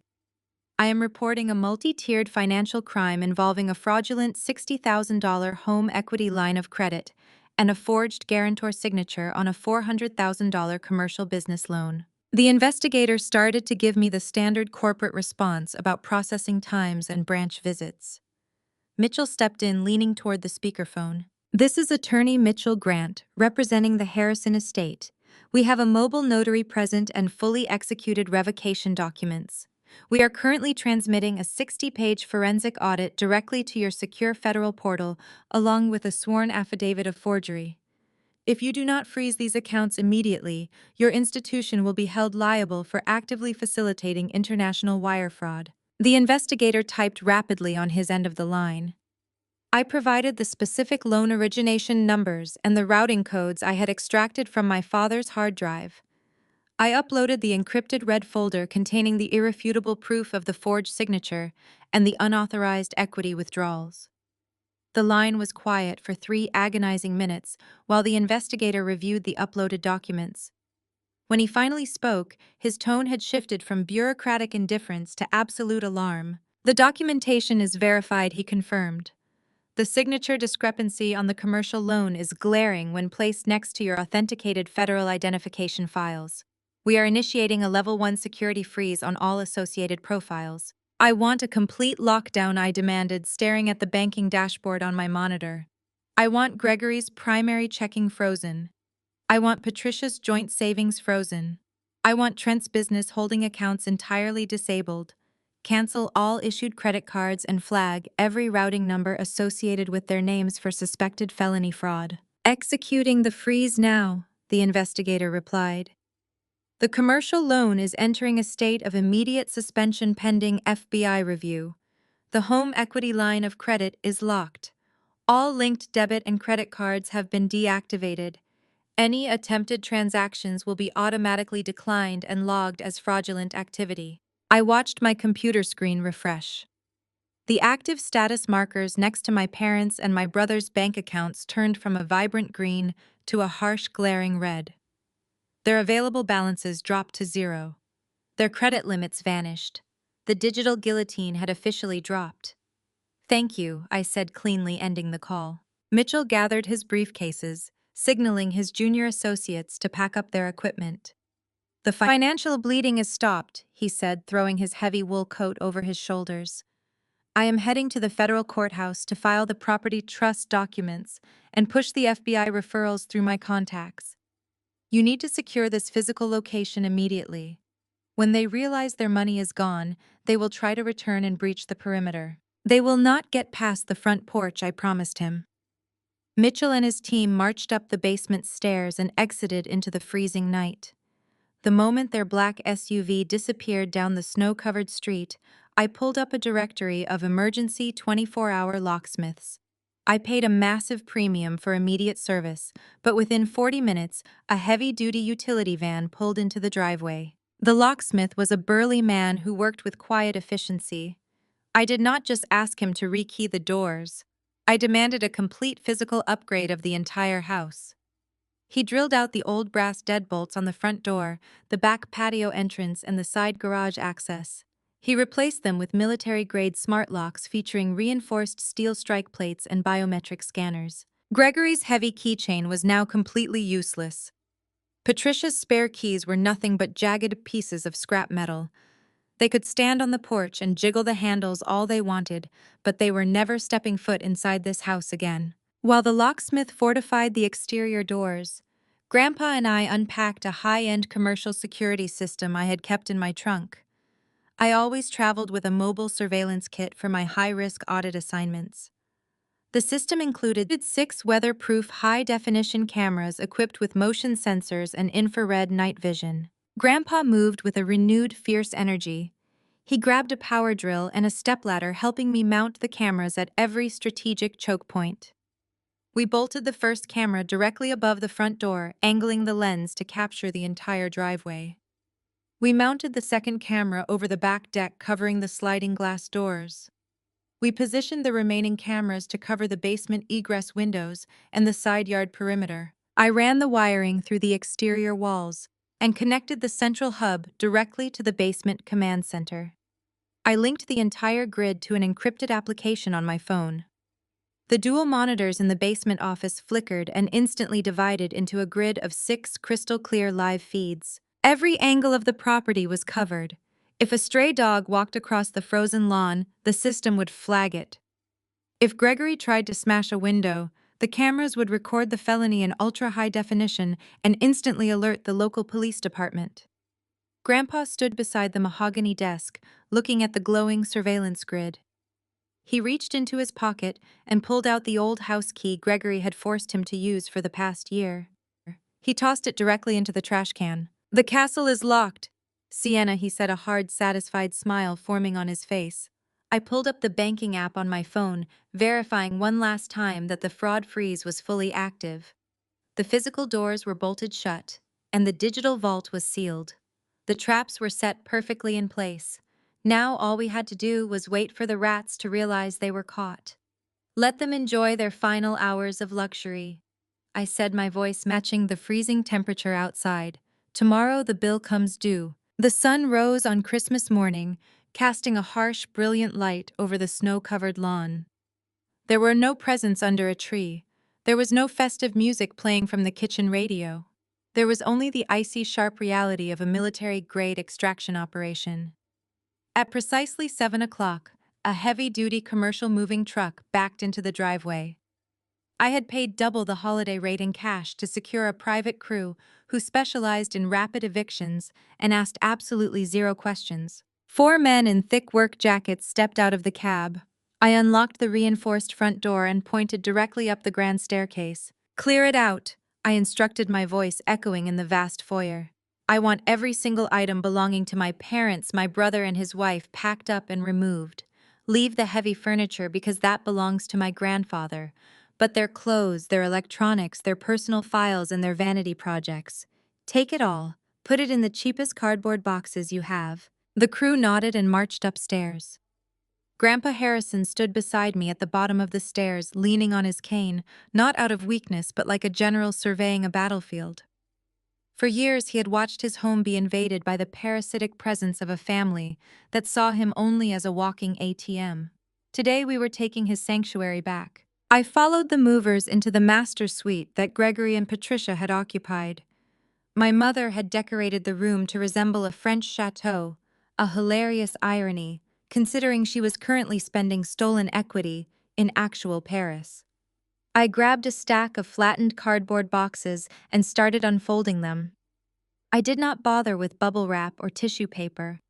I opened her massive walk-in closet and began pulling silk blouses, cashmere sweaters, and tailored pants straight off the velvet hangers. I dropped them into the rough, abrasive cardboard in massive, tangled piles. One of the movers handed me a heavy wooden jewelry box he found hidden on the top shelf. I popped the latch and looked inside. It was filled with expensive diamond tennis bracelets, gold bangles, and sapphire earrings my father had bought her over the years, using funds siphoned from Trent's failed businesses. I did not inventory them. I simply closed the lid, taped it shut with heavy packing tape, and tossed the wooden box into a bin filled with winter boots. Down the hall, another crew member was dismantling the guest suite that Trent and Naomi had claimed as their permanent residence. I walked into the room and immediately smelled Naomi's overpowering signature perfume. Her closet was a monument to shallow materialism. Rows of designer handbags, red-bottomed heels, and custom-tailored dresses lined the walls. All of it purchased with the stolen blood and sweat of my grandfather's legacy. "Pack it all," I told the mover, pointing to the bags.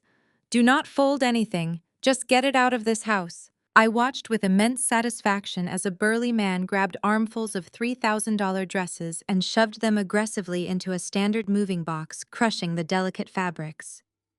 I walked over to the corner of the room where Trent's custom-fitted titanium golf clubs rested in a premium leather bag. He had bragged about buying these clubs just last month, claiming they were a necessary networking expense for his tech startup.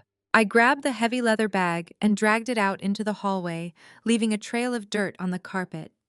I shoved the clubs into the waiting arms of another mover. "Throw this in the back of the truck," I commanded. "Put it at the very bottom so the heavy boxes crush the shafts." For 4 hours, the house vibrated with the sound of packing tape ripping and heavy boots stomping down the hardwood stairs. We systematically erased their entire existence from the property. We took down the framed photographs of Gregory receiving fake business awards. We removed Patricia's absurdly expensive porcelain vases. We cleared out every bathroom cabinet, every dresser drawer, and every hallway closet. We gathered every piece of mail, every financial document, and every personal item that proved they had ever lived here. By noon, the commercial moving truck was packed to the ceiling with 60 boxes of their stolen luxury. I directed the driver to a cheap, rundown storage facility on the industrial outskirts of Indianapolis. I had rented a ground level under a fake corporate name using a prepaid debit card. It was a standard tin roof container with zero climate control. In the summer, it would bake like an oven. In the winter, the freezing temperatures would warp and ruin everything inside. It was the perfect resting place for their superficial treasures. The movers unloaded the boxes, roughly stacking them haphazardly until the unit was packed tight. I watched as Naomi's boxes of designer shoes were crushed under the weight of Gregory's heavy law books. I watched Trent's golf bag get wedged against a rusty metal wall. When the truck was finally empty, I pulled down the corrugated metal door. The sound echoed loudly across the desolate storage lot. I attached a heavy-duty steel padlock to the latch and snapped it shut. I slipped the only key into my coat pocket. Their entire materialistic world was now locked in a freezing tin box surrounded by chain-link fences and stray dogs. I paid the moving crew their cash bonus and drove my rental car back to the estate. When I pulled into the driveway, the snow had stopped falling. The sky was clear and bright. I walked up the steps past the newly installed security cameras and unlocked the reinforced front door. I stepped inside and closed the heavy door behind me. The house was entirely transformed. The oppressive, lingering energy of my parents and my brother was completely gone. The scent of Naomi's perfume had dissipated. The visual clutter of their fake wealth was erased. The house felt massive, clean, and incredibly quiet. It felt like a home again. Grandpa Harrison was sitting at the kitchen island drinking a cup of hot black coffee. He looked up as I walked into the room. He did not look like a victim anymore. He looked like a man who had just reclaimed his kingdom. "Is it done?" he asked, setting his ceramic mug down on the granite counter. I pulled the steel padlock key from my pocket and set it next to his coffee. "It is done," I replied, unbuttoning my coat. "The house is completely purged. There is not a single trace of them left within these walls. The only things waiting for them when they return are New Lock's high-definition security cameras and a stack of federal fraud indictments." Grandpa smiled, a deep, genuine smile that reached his eyes. He picked up the small steel key and examined it under the kitchen lights. "For years they treated me like a ghost haunting my own hallways," he said softly. "They thought they could erase my legacy while I was still breathing. Now they are the ghosts." I poured myself a cup of coffee and sat next to him at the island. We drank in absolute silence, enjoying the perfect, unbothered peace of a house cleansed of parasites. We had built the fortress. We had loaded the weapons. We had seized the assets and completely erased their physical footprint. The digital trap was armed and the physical trap was locked. Now there was nothing left to do but wait for the sun to set in Paris. In a few hours, the luxury facade they built on stolen equity would shatter against the frozen reality of declined credit cards. The countdown to their absolute destruction had officially begun. The days between Christmas and New Year's Eve passed in a state of absolute tranquility. The heavy snow melted, leaving a crisp, clean cold over Indianapolis. Inside the house, Grandpa and I settled into a comfortable routine. There were no demands for money. There was no chaotic energy from Trent crashing through the front door with a new fake business proposal. There was just the quiet ticking of the grandfather clock and the steady glow of my computer monitors in the basement. We spent our evenings playing chess and planning the restoration of the estate. By the time December 31st arrived, the digital trap I had set was fully primed. Paris is 6 hours ahead of us. While Grandpa and I were enjoying a quiet afternoon lunch of roasted chicken and warm cider, the sun had already set over the Eiffel Tower. It was precisely 9 o'clock at night in France, the exact time the wealthy elite sat down for their exorbitant New Year's Eve dinners. My phone rested face up on the granite kitchen island. I had kept it on silent for the past week, but I left the screen notifications active. I wanted to see the exact moment the blade dropped. At 3:15 in the afternoon, local time, the screen lit up. Incoming call, Gregory Sell. I did not reach for it. I took a slow sip of my cider and watched the screen flash until the call went to voicemail. 10 seconds later, the phone lit up again. Incoming call, Trent Sell. Grandpa looked up from his plate, his eyes locking onto the glowing device. They are at the restaurant, he noted, his voice laced with grim satisfaction. The bill has arrived. The calls began to pour in like a torrential digital rain. Gregory called 3 more times in rapid succession. Then Patricia called twice. Then Trent called again. The screen flashed relentlessly, a desperate strobe light of collapsing luxury. After 10 minutes of unanswered calls, the frantic ringing stopped and the voicemail notifications began to populate. I picked up the phone, unlocked the screen, and tapped the voicemail icon. I set the audio to speakerphone so Grandpa could hear every single word. The first message was from my father. I hit play. Sienna Gregory's voice echoed through the quiet kitchen. He was trying to maintain his usual authoritative tone, but a sharp edge of anxiety completely betrayed him. Answer your phone. I am at Le Cinq, and my primary platinum card just declined. Call the customer service line and tell them to authorize foreign transactions immediately. You were supposed to handle the travel notices before we left. Fix this right now. I smiled, tapping the screen to play the next message. It was from Trent. The golden child sounded entirely disoriented. Hey Sienna, Trent, muttered, background noise buzzing behind him. I do not know what is going on with the banking app. I tried to pull €500 from an ATM across the street from the restaurant to cover Dad's bill, and the machine literally swallowed my corporate card. It said, unauthorized user. My business accounts are showing a zero balance. Check the routing numbers and wire me some cash immediately. This is super embarrassing. They still thought it was a glitch. They still thought I was their reliable, obedient backup generator ready to wire them thousands of dollars the second they snapped their fingers. They had no idea they were already locked inside a federal cage. I played the third voicemail. This one was from Patricia. The false composure was entirely gone, replaced by venomous aristocratic fury. Sienna Marie Harrison. Patricia hissed into the receiver. I know you have your phone on you. Pick it up right this instant. We are sitting in a Michelin star restaurant on New Year's Eve, and the sommelier just looked at us like we are common vagrants. Both of your father's cards declined. Trent's cards declined. The manager is threatening to call the local authorities if we cannot settle a €2,000 tab. You are ruining our holiday. Call the bank and authorize the payments, or you will deeply regret it when I get home. Grandpa let out a dry, raspy laugh. She thinks she still has a home to come back to, he said, shaking his head. She thinks she still has authority over you. I logged into my secure encrypted laptop and opened the banking portal monitor. The screen showed a beautiful cascade of red text. The financial system was working flawlessly. The declined transaction log updated in real time, showing exactly how desperate they were getting. Gregory had tried his primary card 4 times at the restaurant. He then tried to run the fraudulent home equity line of credit card twice. Blocked, frozen, flagged for fraud. Then the final voicemail chimed. It was Gregory again. This time the arrogant demands were completely gone. Pure, unadulterated panic had taken over. Sienna Gregory yelled, the sound of Parisian traffic rushing past his phone. I think something is terribly wrong. I finally got through to the automated banking system, and it refused to connect me to a representative. The automated voice said, all accounts are frozen, pending a federal felony fraud investigation. What did you do? Did you miss a commercial loan payment? Did the bank audit the company? Sienna, I have zero cash.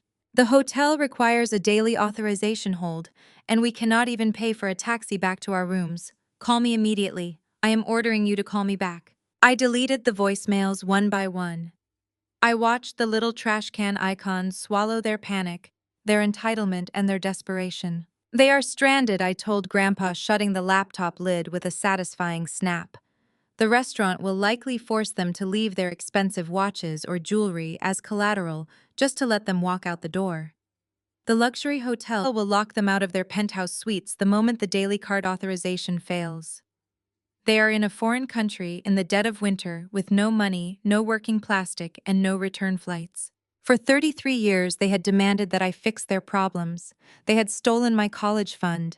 They had forced my grandfather into a corner and planned to strip his dignity for cash. They had forged my signature to sign my life away. Now they were standing on a freezing street in Paris, stripped of their wealth, stripped of their power, and stripped of the daughter they thought they could manipulate forever. The execution was proceeding perfectly. The financial starvation had begun, and the physical lockout was waiting for them across the Atlantic. I picked up my phone, opened the messaging app, and permanently blocked Gregory, Patricia, Trent, and Naomi. I set the phone down and turned back to my grandfather. "Happy New Year, Grandpa," I said, raising my mug of cider. "Happy New Year, Sienna," he replied, clinking his mug against mine. "It is going to be a very quiet winter." We sat by the fire listening to the crackle of the wood, utterly indifferent to the screams echoing across the ocean. 7 days passed. 7 days of watching the security monitors and waiting in absolute peace. The winter's storm had cleared, but the bitter January cold remained gripping the city in a hard freeze. It was exactly 2 in the afternoon when a battered yellow taxi pulled into the sweeping driveway of the estate. It was not a sleek black car service. It was not a luxury SUV with tinted windows. It was a cheap-smelling exhaust spewing local cab. Out stepped 4 people who looked like they had been dragged through a war zone of their own making. My father, Gregory, emerged first. His expensive tailored overcoat was deeply wrinkled and stained with spilled coffee. He looked completely haggard, his face shadowed with a week of unkempt graying beard growth and sheer exhaustion. Next came my mother, Patricia. Her normally perfect blonde hair hung in greasy flat strands around her face. She was clutching a cheap plastic shopping bag from the airport instead of her usual luxury leather tote. Trent and Naomi crawled out of the back seat looking absolutely shattered. I knew exactly what it took for them to get back to Indianapolis. Through the forensic tracking I maintained on their blocked accounts, I had seen the desperate incoming wire transfer 2 days ago. They had been forced to beg Naomi's extended relatives for cash just to escape France. For a family obsessed with maintaining an illusion of massive wealth, having to grovel to their in-laws for standby economy class tickets was the ultimate humiliation. They had flown in the back of the plane next to the bathrooms, eating stale pretzels and wearing the exact same clothes for 3 days straight. The luxury hotel in Paris had undoubtedly kept all of Naomi's designer luggage as collateral for their unpaid room service tabs. They were empty-handed, shivering, and utterly defeated. Gregory marched up the front brick steps with aggressive, heavy footfalls. He reached into his pocket and pulled out his heavy brass keyring. I sat in the basement office watching the high-definition security feed with my grandfather. We saw Gregory jam his old key into the newly installed military-grade smart lock. He tried to turn it. The metal cylinder refused to budge. Gregory yanked the key out and shoved it back in, twisting his wrist with violent frustration. The reinforced steel strike plate held firm. Patricia slumped against the brick pillar, shivering violently in the freezing wind. "Open the door, Gregory," she whined, her voice carrying clearly through the sensitive exterior microphones we had installed. "It is freezing out here. Call Sienna down right now." "It does not work," Gregory shouted, kicking the bottom of the solid oak door with his leather shoe. "The lock has been changed." That was the spark that ignited Naomi's remaining sanity.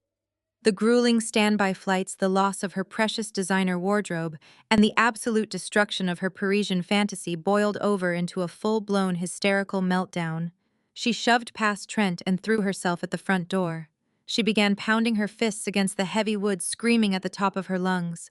"Sienna, open this door right now!" Naomi shrieked, her voice hoarse and raw.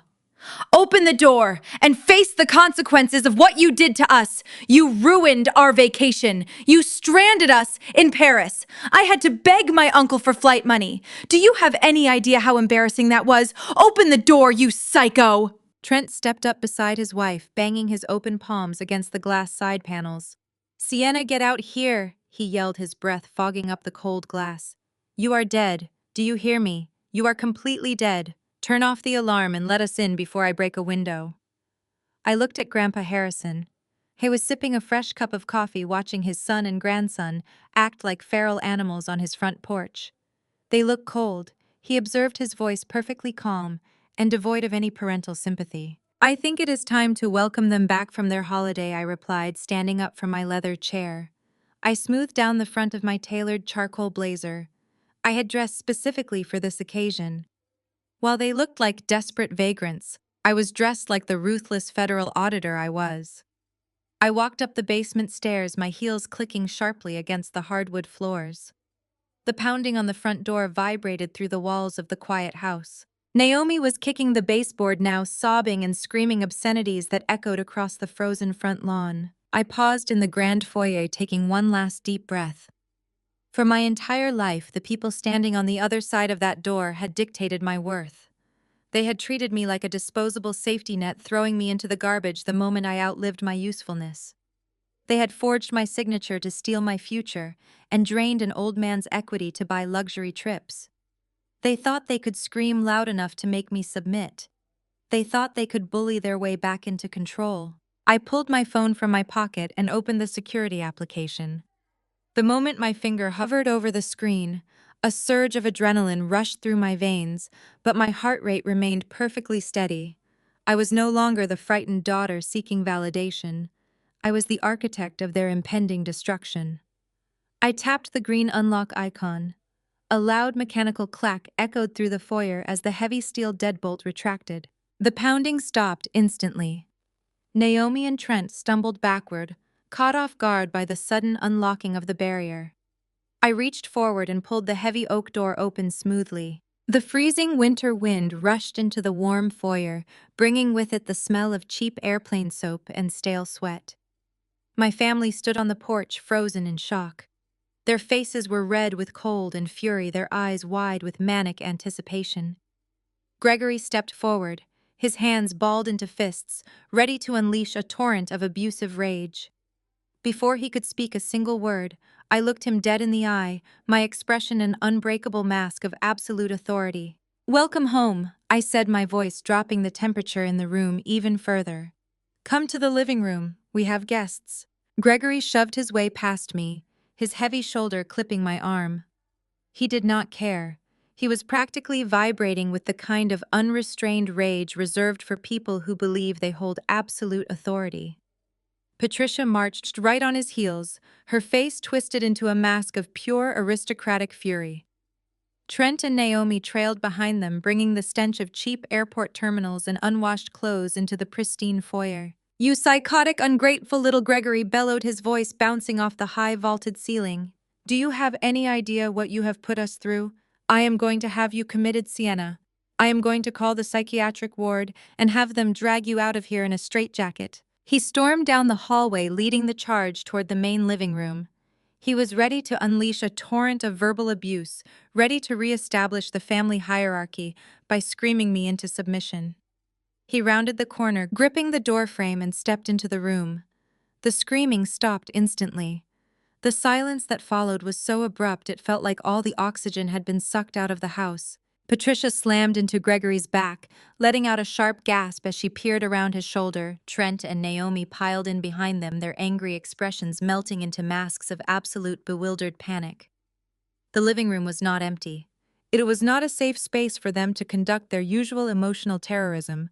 It was an execution chamber. Sitting comfortably on the large leather sectional was Mitchell, my ruthless Chicago attorney. His tailored suit was immaculate, and his posture radiated the calm, deadly patience of a shark waiting for blood in the water. Next to him sat a man in a crisp gray suit, with an official security badge clipped to his belt. He had a thick dossier open on his lap, displaying the logo of the National Commercial Bank. Standing by the stone fireplace flanking my grandfather, like personal bodyguards, were two fully uniformed city police officers. Their hands rested casually on their duty belts, their expressions stoic and unreadable. They were not there to break up a family argument. They were there on official federal business. Gregory's jaw went completely slack. The color drained from his face, leaving him looking like a pale, hollowed-out shell of a man. Trent instinctively took a step backward, bumping into Naomi. For a full 10 seconds, nobody moved. The only sound in the room was the crackle of the gas fireplace and the ticking of the antique grandfather clock in the hall. Then survival instincts kicked in.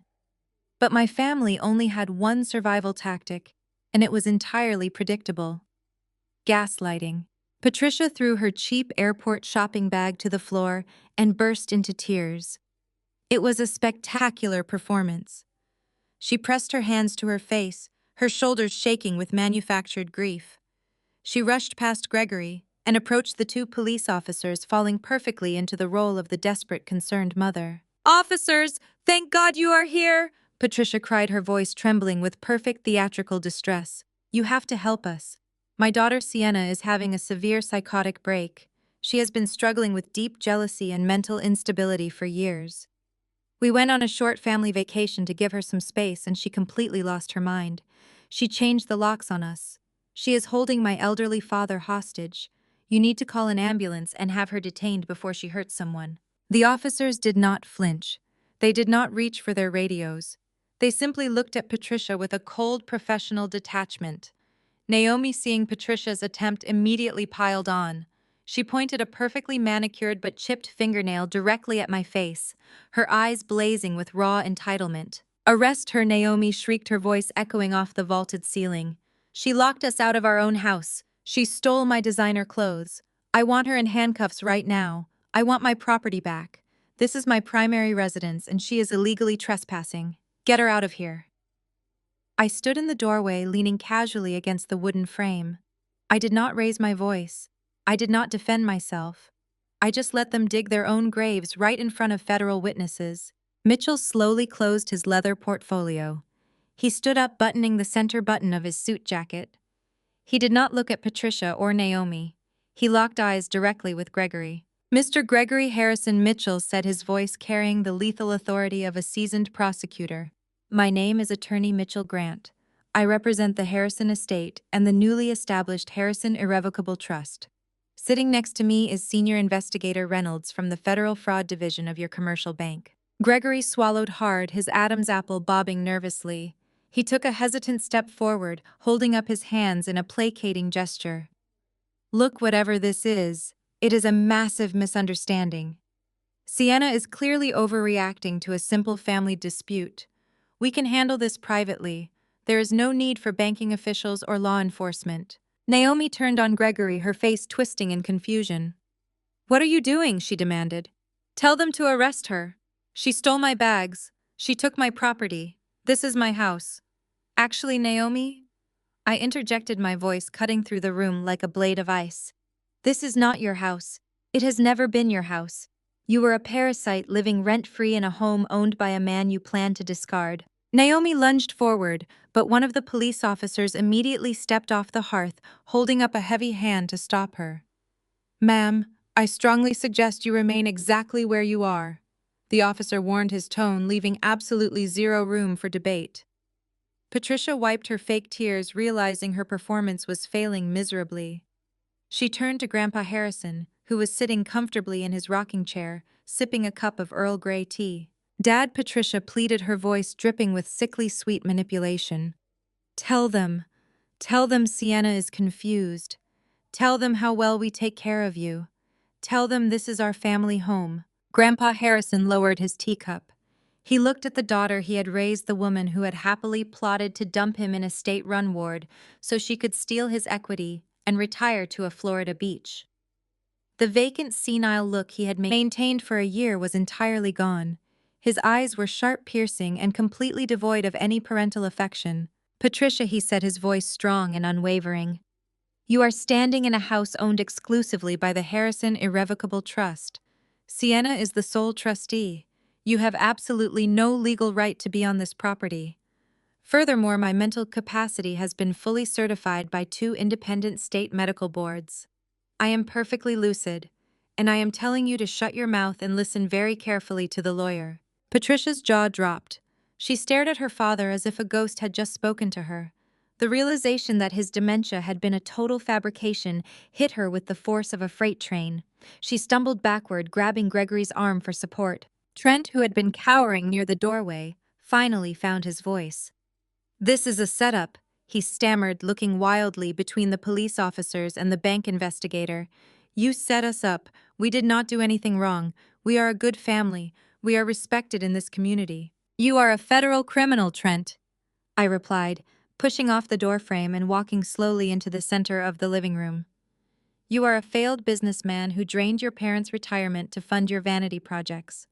And when their money ran out, you decided to fund your fake prestige by stealing from an old man and destroying my future." I walked over to the coffee table and picked up the thick red folder containing the forensic evidence. The time for games was officially over. The trap had closed, and the predators were now the prey. I turned to Mitchell and nodded. "It is time," I said.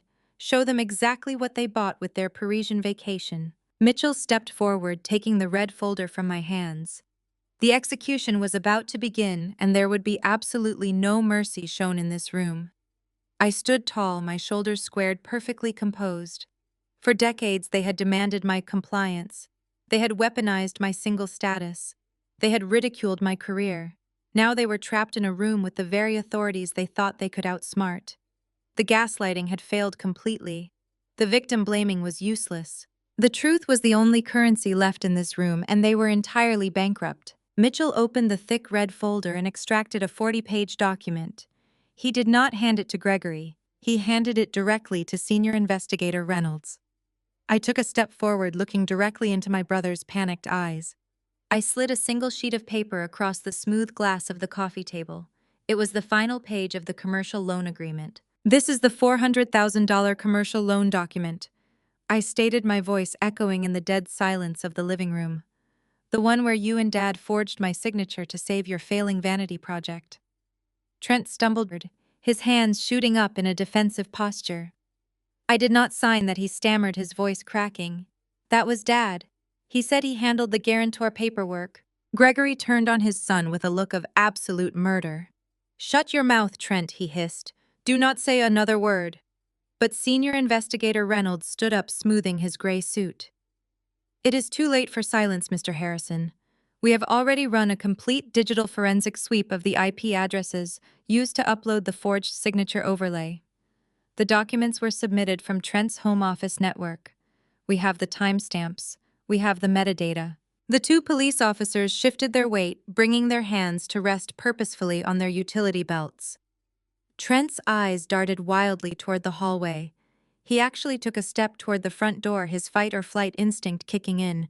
"Do not even think about it," one of the officers warned, stepping smoothly into his path and grabbing him firmly by the bicep. "You are a primary suspect in a federal wire fraud and identity theft investigation. You stay exactly where you are." Naomi let out a sharp, terrified gasp. She looked at Trent as if he had suddenly morphed into a monster. "Federal wire fraud," she repeated, her voice trembling. "Trent, what did you do? You told me the business was securing legitimate venture capital." "He lied to you, Naomi," I said coldly. "Just like he lied to everyone else. Your entire luxury lifestyle was funded by a massive financial crime." Gregory tried to salvage the situation, puffing out his chest and attempting to use his old intimidating posture.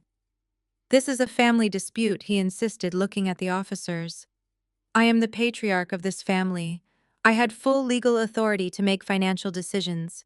I have a power of attorney." "That is where you are completely wrong," Gregory Mitchell interjected, his voice dripping with professional disdain. "You had a power of attorney. It was officially revoked and terminated the moment we discovered your secondary crime." I reached into my briefcase and pulled out the second folder. This one was bright yellow. I tossed it onto the coffee table right on top of the forged loan document. It hit the glass with a sharp, authoritative smack. "These are the HELOC statements," I announced, locking eyes with my mother. Patricia was shaking her hands, clutching her cheap airport bag to her chest like a shield. "You funded your first-class Paris trip by stealing the equity from a man you planned to dump in a state-run Medicaid facility." The room erupted in a fresh wave of panic. Naomi shrieked, her hands flying to her hair. Patricia let out a strangled wail. Gregory's face drained of all remaining color, leaving him looking like a corpse. You spent $60,000 of my grandfather's hard-earned equity on champagne and designer coats. I continued stepping closer to Patricia, forcing her to look at me. You stole from an 82-year-old man while making jokes about selling his house and moving to a beachfront condo in Florida. And you did it all while demanding that I stay here and play the dutiful daughter, acting as your unpaid nurse. Patricia broke. The aristocratic facade she had maintained for my entire life completely shattered. She fell to her knees on the expensive Persian rug, tears ruining her face. She crawled toward the rocking chair where Grandpa Harrison sat, watching the destruction of his betrayers. Dad, Patricia sobbed, grabbing the armrest of his chair. Dad, please, you have to tell them to stop this. Tell the police it is a misunderstanding. We were going to pay it back. We were just borrowing the money to help Trent get back on his feet. You know how much we love you. We are your family. Please do not let them do this to us. She was begging, playing the ultimate victim, weaponizing her status as his daughter, just as she had done 1,000 times before. She expected him to cave. She expected the confused old man to wave a hand and dismiss the authorities. Grandpa Harrison looked down at his daughter. He did not reach out to comfort her. He did not offer a sympathetic smile. He placed his hands firmly on the armrests and stood up. He towered over Patricia, who was still kneeling on the floor. His posture was imposing, his presence absolutely commanding. The only misunderstanding was me believing you were my family, Grandpa said, his voice booming through the living room like thunder. Patricia recoiled, covering her mouth as if she had been physically struck. For an entire year, I sat in this house and let you treat me like a mindless burden. Grandpa continued, his eyes blazing with righteous fury. I watched you steal my dead wife's jewelry. I watched you drain my savings. I watched you scheme to lock me in a warehouse for the dying just so you could live in luxury. You sold out your own daughter to protect a parasitic son. He pointed a steady, unshakable finger at the front door. Today, you are nothing but thieves, Grandpa declared, the absolute finality in his tone echoing off the walls. You are not my daughter. You are not my son. You are criminals facing federal prison. Get out of my house. The sheer power of his rejection paralyzed them. Patricia collapsed onto the rug, weeping hysterically. Gregory stood completely frozen, stripped of his power, stripped of his stolen wealth, and stripped of his dignity. Trent was quietly sobbing against the wall, the police officer still maintaining a firm grip on his arm. Naomi was staring into space, her mind clearly calculating the reality of being married to a broke federal criminal. Investigator Reynolds closed his dossier and stood up. Gregory Harrison and Trent Harrison, he said, his voice clinical and detached. The commercial bank is formally pressing charges for aggravated identity theft and wire fraud. The local authorities have already been supplied with the evidence regarding the elder financial exploitation. You will be receiving a visit from federal agents very shortly. Mitchell stepped forward, holding a manila envelope. And as the legal counsel for the Harrison Irrevocable Trust, I am officially informing you that you are permanently evicted from this property, he added, handing the envelope to a completely numb Gregory. You have zero legal rights to this estate. Your personal belongings have been removed and placed in a storage unit. The key is in that envelope. If any of you attempt to step foot on this property again, you will be immediately arrested for criminal trespassing. I stood beside my grandfather, feeling the incredible weight of 33 years of emotional abuse finally lifting from my shoulders. I looked at the broken, pathetic people sobbing in my living room. There was no joy in seeing them destroyed, but there was a profound, unshakable peace in knowing they could never hurt us again. The surgical extraction was complete. We had amputated the rot, and the healing could finally begin. Mitchell broke the heavy silence that had settled over the room. He stepped forward, holding a cheap, thin manila envelope. The crisp sound of the paper sliding against his tailored suit jacket echoed sharply in the quiet living room. He extended his arm, holding the envelope directly in front of Gregory's chest. Gregory did not move. His arms hung limply at his sides, his eyes staring blankly at the brown paper, as if it were a bomb about to detonate. "Take it," Mitchell commanded, his voice vibrating with absolute authority. Inside that envelope is a single steel padlock key and a piece of paper with an address. It belongs to a ground-level, unheated storage container on the industrial outskirts of the city. We paid for exactly 1 month of rent. Inside that freezing tin box, you will find every piece of designer clothing, every set of golf clubs, and every piece of jewelry that previously cluttered this estate. We packed your entire superficial existence into cheap cardboard and hauled it away.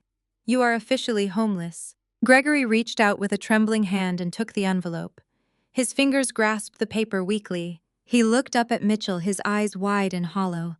The reality of his situation was finally penetrating his thick skull, but Mitchell was not finished delivering the execution. You should also know the full extent of the financial trap you walked into.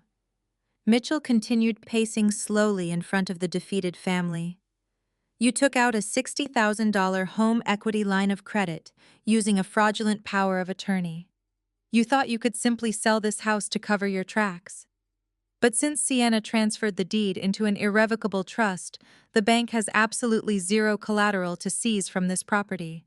The house is legally bulletproof. Mitchell stopped pacing and stared directly into Gregory's panicked eyes. Do you know what a commercial bank does when they discover an unsecured fraudulent loan, Mr. Harrison?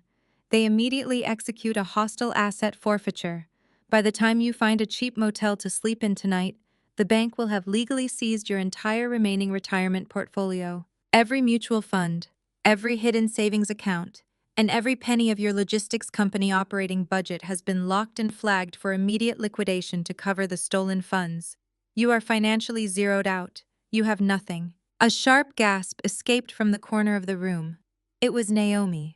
The woman who had spent the last 3 years demanding luxury and treating me like a peasant was staring at her husband in absolute horror. Trent was looking down at the floor, his shoulders shaking as he quietly sobbed. Naomi physically took a large step backward, putting distance between herself and the man she had married.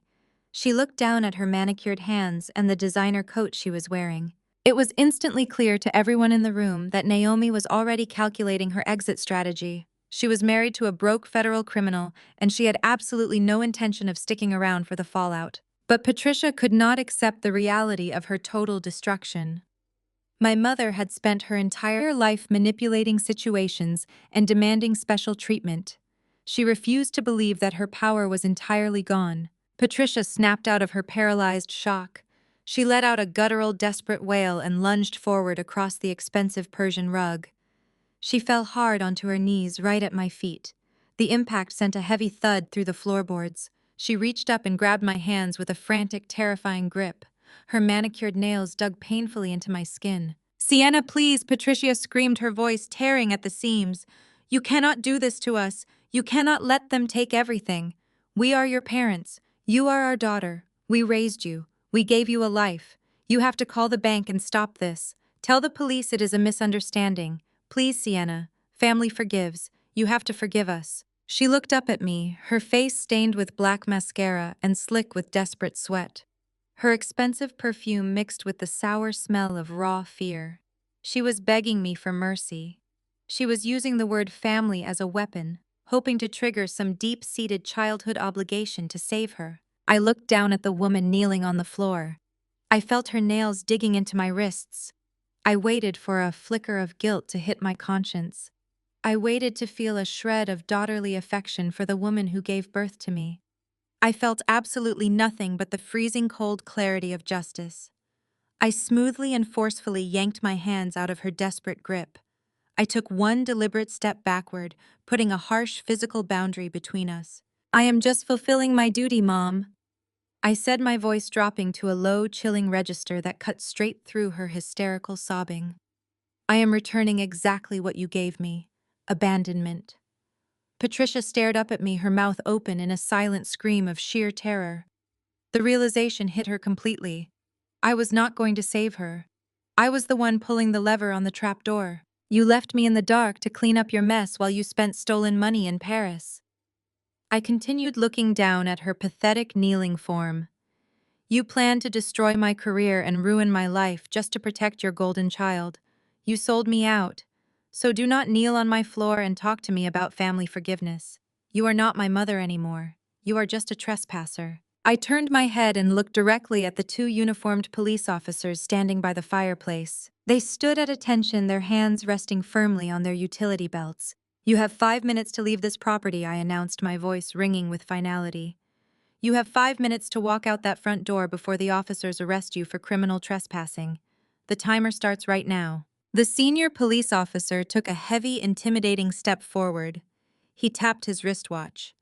"You heard the homeowner," he barked, his voice loud and commanding. "Move toward the exit immediately. If I have to tell you twice, you will be leaving this estate in handcuffs. Get up and get out, now." Gregory flinched as the police officer barked the final command.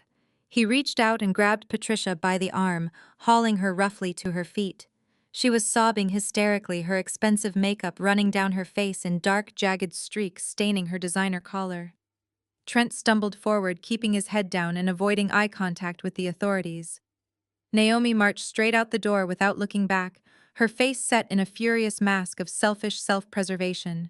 They walked out into the freezing winter air, shivering violently as the heavy oak door slammed shut behind them. The deadbolt clicked with a loud metallic snap, sealing the fortress permanently against them. I watched through the reinforced front windows as they stood on the snowy driveway, arguing bitterly, pointing fingers at each other before trudging down the street toward a public bus stop. The silence in the house returned heavy, rich, and incredibly sweet. 6 months passed, and the relentless wheels of federal justice ground my former family into absolute dust. The prosecution moved with terrifying speed, fueled by the immaculate digital evidence I had handed them on a silver platter. Trent was indicted on multiple counts of aggravated identity theft and wire fraud. During the trial, his defense lawyer desperately tried to argue that Trent was merely following Gregory's instructions. But the digital forensics Mitchell and I provided were entirely bulletproof. The paper trail proved Trent was a willing, active participant in the commercial loan forgery. The judge showed zero leniency, pointing out the calculated cruelty of using his own sister's identity to shield his failures. Trent was sentenced to 3 years in a federal penitentiary. He traded his fake chief executive title, his leased luxury sports cars, and his expensive tailored suits for a concrete cell and a bright orange jumpsuit. Naomi executed her exit strategy, the precise second the bank accounts hit zero. She filed for divorce before Trent even faced his arraignment hearing, leaving him completely isolated. She thought she could simply walk away, wash her hands of the mess, and find another wealthy target to drain. She severely miscalculated her own legal and financial liabilities. During the contentious divorce proceedings, the courts discovered she had actively participated in fencing my grandfather's stolen heirlooms. To avoid facing her own criminal charges and serving time behind bars, she was forced to sign a legally binding agreement, taking on a massive portion of the crushing debt Trent had accumulated. Today, the arrogant woman who demanded luxury European vacations and $12,000 designer handbags is buried under mountains of high-interest liabilities. She works at a mid-level cosmetics counter in a dying shopping mall, desperately trying to dodge aggressive collection agencies calling her phone every single hour of the day. My parents faced the most humiliating and devastating downfall of all. The commercial bank systematically dismantled their entire life piece by piece. Every retirement fund, every hidden mutual account, and the last remaining assets of Gregory's failing logistics company were seized and liquidated to cover the fraudulent home equity line of credit. They were left with absolutely nothing but the cheap cardboard boxes I had locked in that freezing industrial storage unit. Because they could not afford a competent defense attorney to fight the elder financial abuse charges, they were forced to accept a brutal plea deal to avoid serving jail time. They now live in a cramped, moldy studio apartment on the far industrial outskirts of Indianapolis. Gregory, the man who used to boast about his brilliant business acumen to anyone who would listen, now works the overnight shift stocking shelves at a local hardware store. Patricia, the woman who based her entire worth on extreme social status and expensive appearances, works the cash register at a massive discount clothing outlet. Their spectacular implosion was the talk of their exclusive country club. The rumors of elder abuse and federal wire fraud spread through their wealthy social circle like a raging wildfire. When Patricia tried to reach out to her old, affluent friends for emergency loans or a place to stay, they completely shunned her. Their phone numbers were permanently blocked.